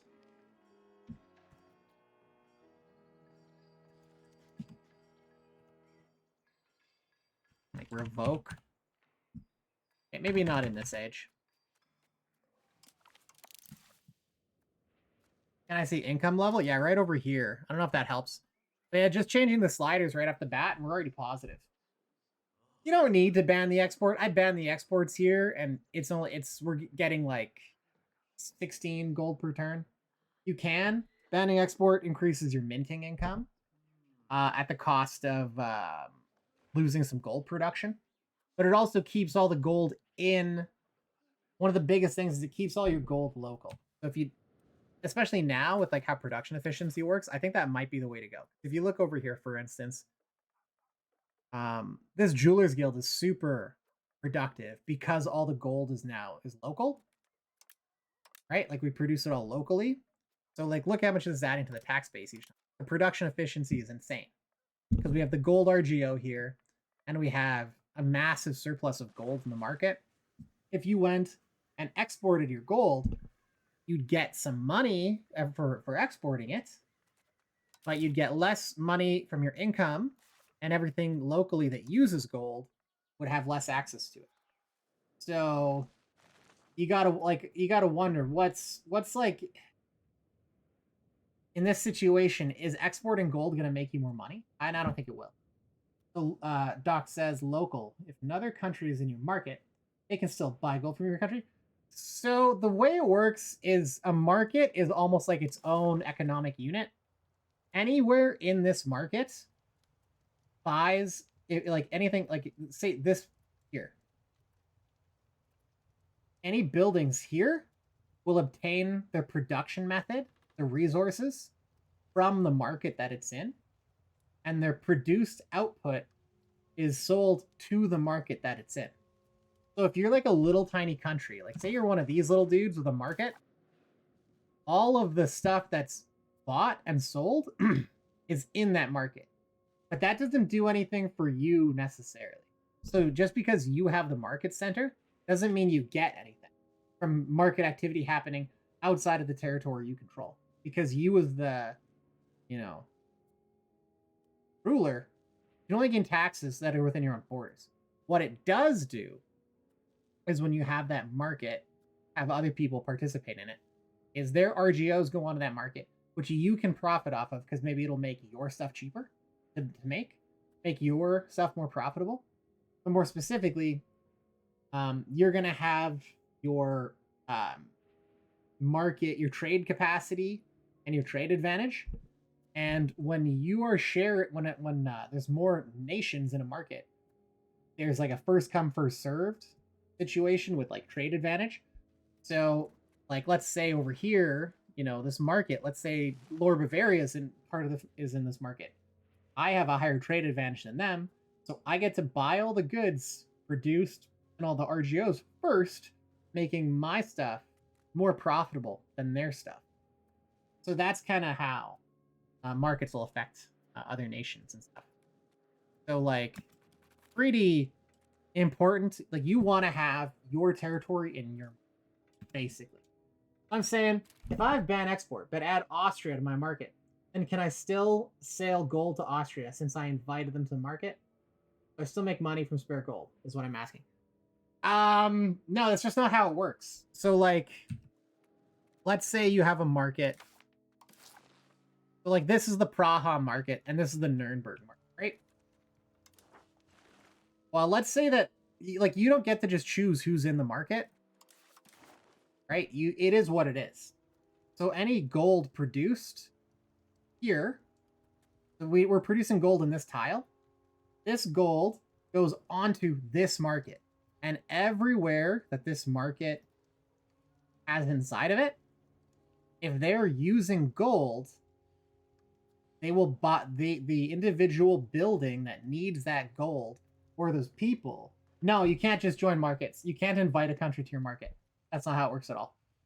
So the way a market works is from the market center radiating out, you have market attraction, right? Market attraction. So there's basically two stats that go against each other. You have market protection, which is the resistance of your territory to foreign markets, and market attraction.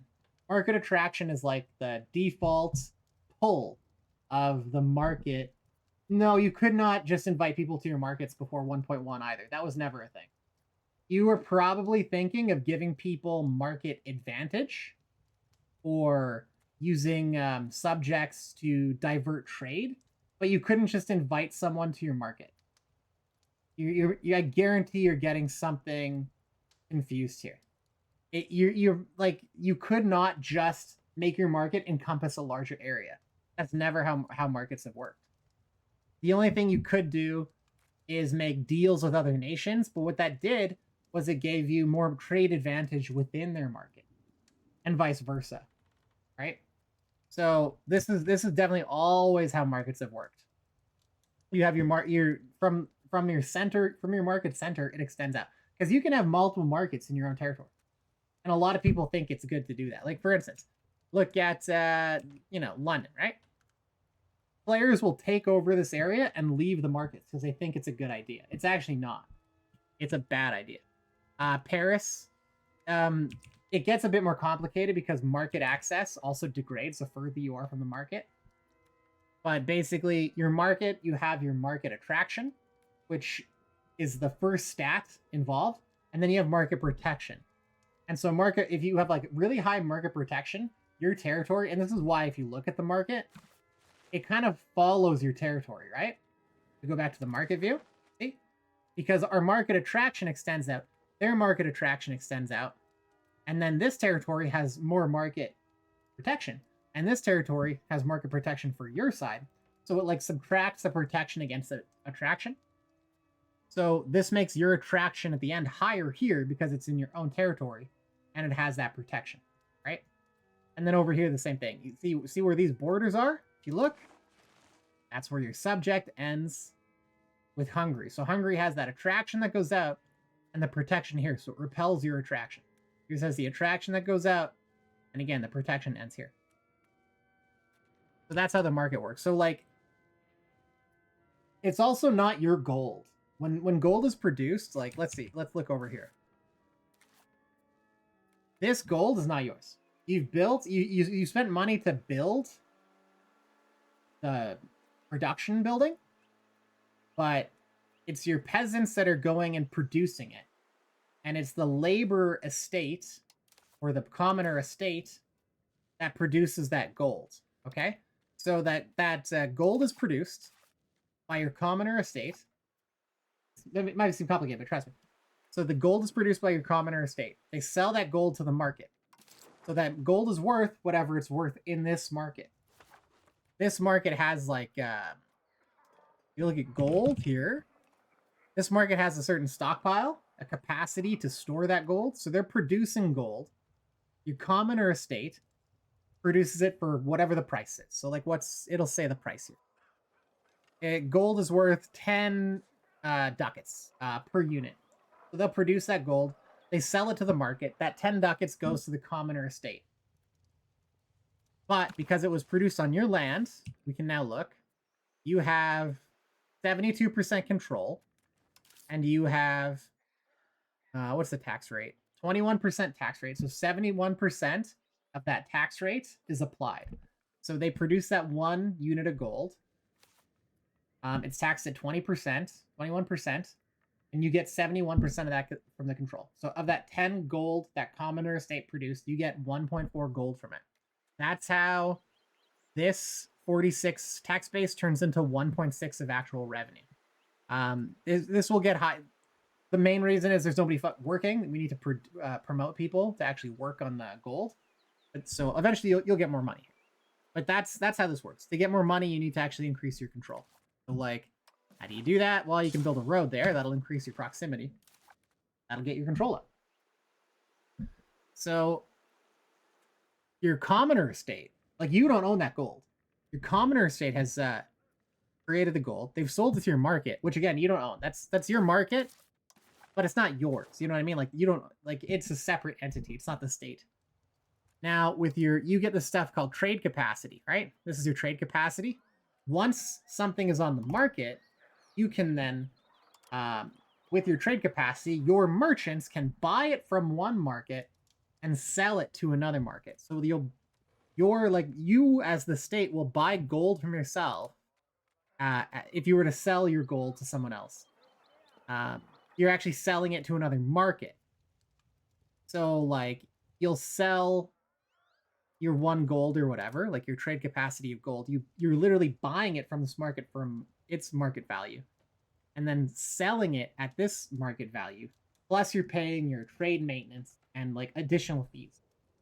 That's how you make money by producing gold in one market and selling it to another market at a profit.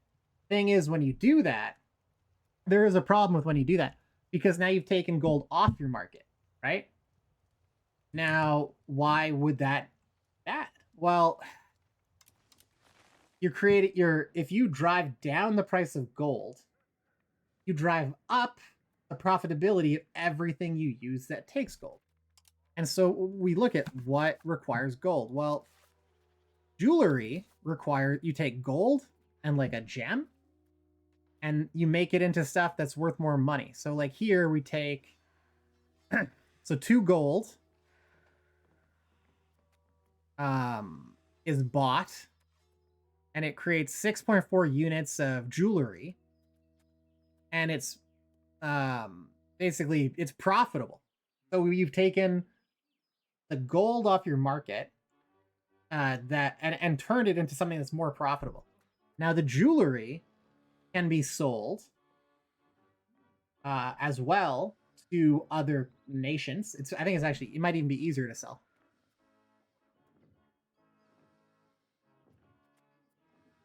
It's like the same.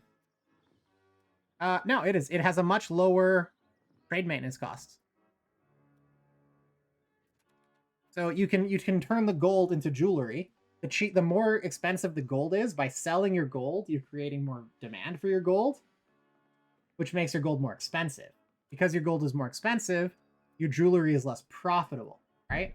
So why would you sell gold when you could instead make that gold into jewelry? And by reducing the value of gold, like let's look at what your estates are spending money on, right? What are they buying? These guys, if you look at like your nobility estate, you can see where they're spending money.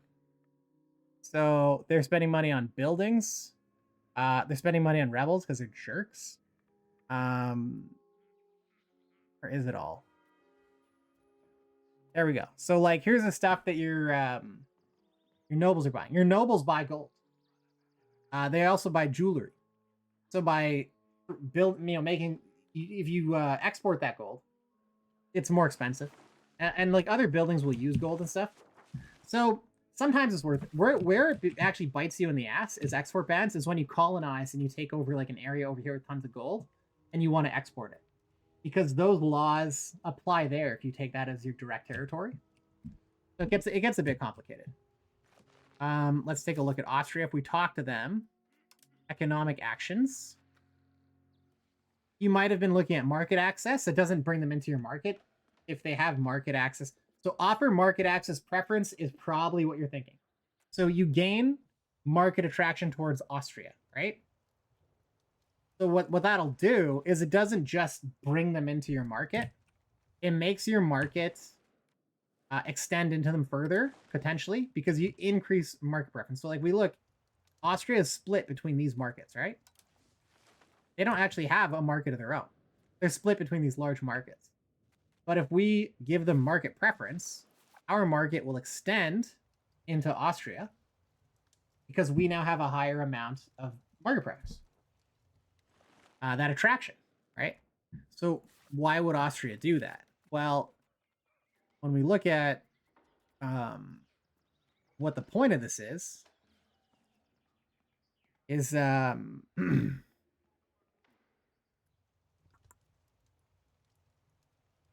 I think it gives them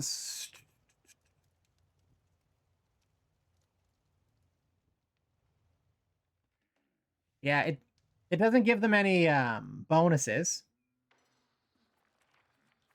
But at the moment we've got an embargo on them, so we're not fans. We don't like them. When you embargo, they can't trade with us at all, right? But yeah, if you were to go and give them the market preference, yeah, for market arguments to include location. So this is what you're probably talking about, is the market preference stuff. And it doesn't just bring them into your market. It just increases your market attraction. But by doing so, you can bring places into your market. So it's like, you can't just bring in a country and be like, I invite you to be in my market. You can only increase the market attraction through diplomacy.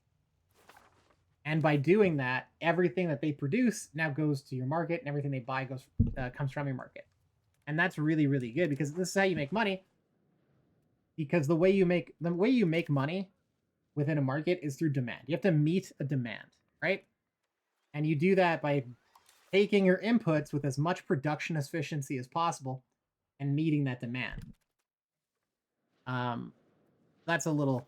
So hopefully that helps you through Bohemia Round, because right away you can immediately get profitable. And like, I wasted money. These guys are a juggernaut. They're insane. I feel drunk with power playing a major at this point. But I'm gonna go. Hopefully that answers all your questions and gives you a lot of information that you can use to like just crush moving forward. The economics are really give export pound, like I said. I use Miloshin. Yeah, take it easy, Doc Death. It's not required at all. There's definitely pros and cons, something to think about. Good luck on your Bohemia campaign. I wanna hear an update about how it goes. Okay, I'll be playing again. Unfortunately, probably not until Monday. I'm gonna be away from home for the weekend. So I hope you have a great weekend, and I hope you slaughter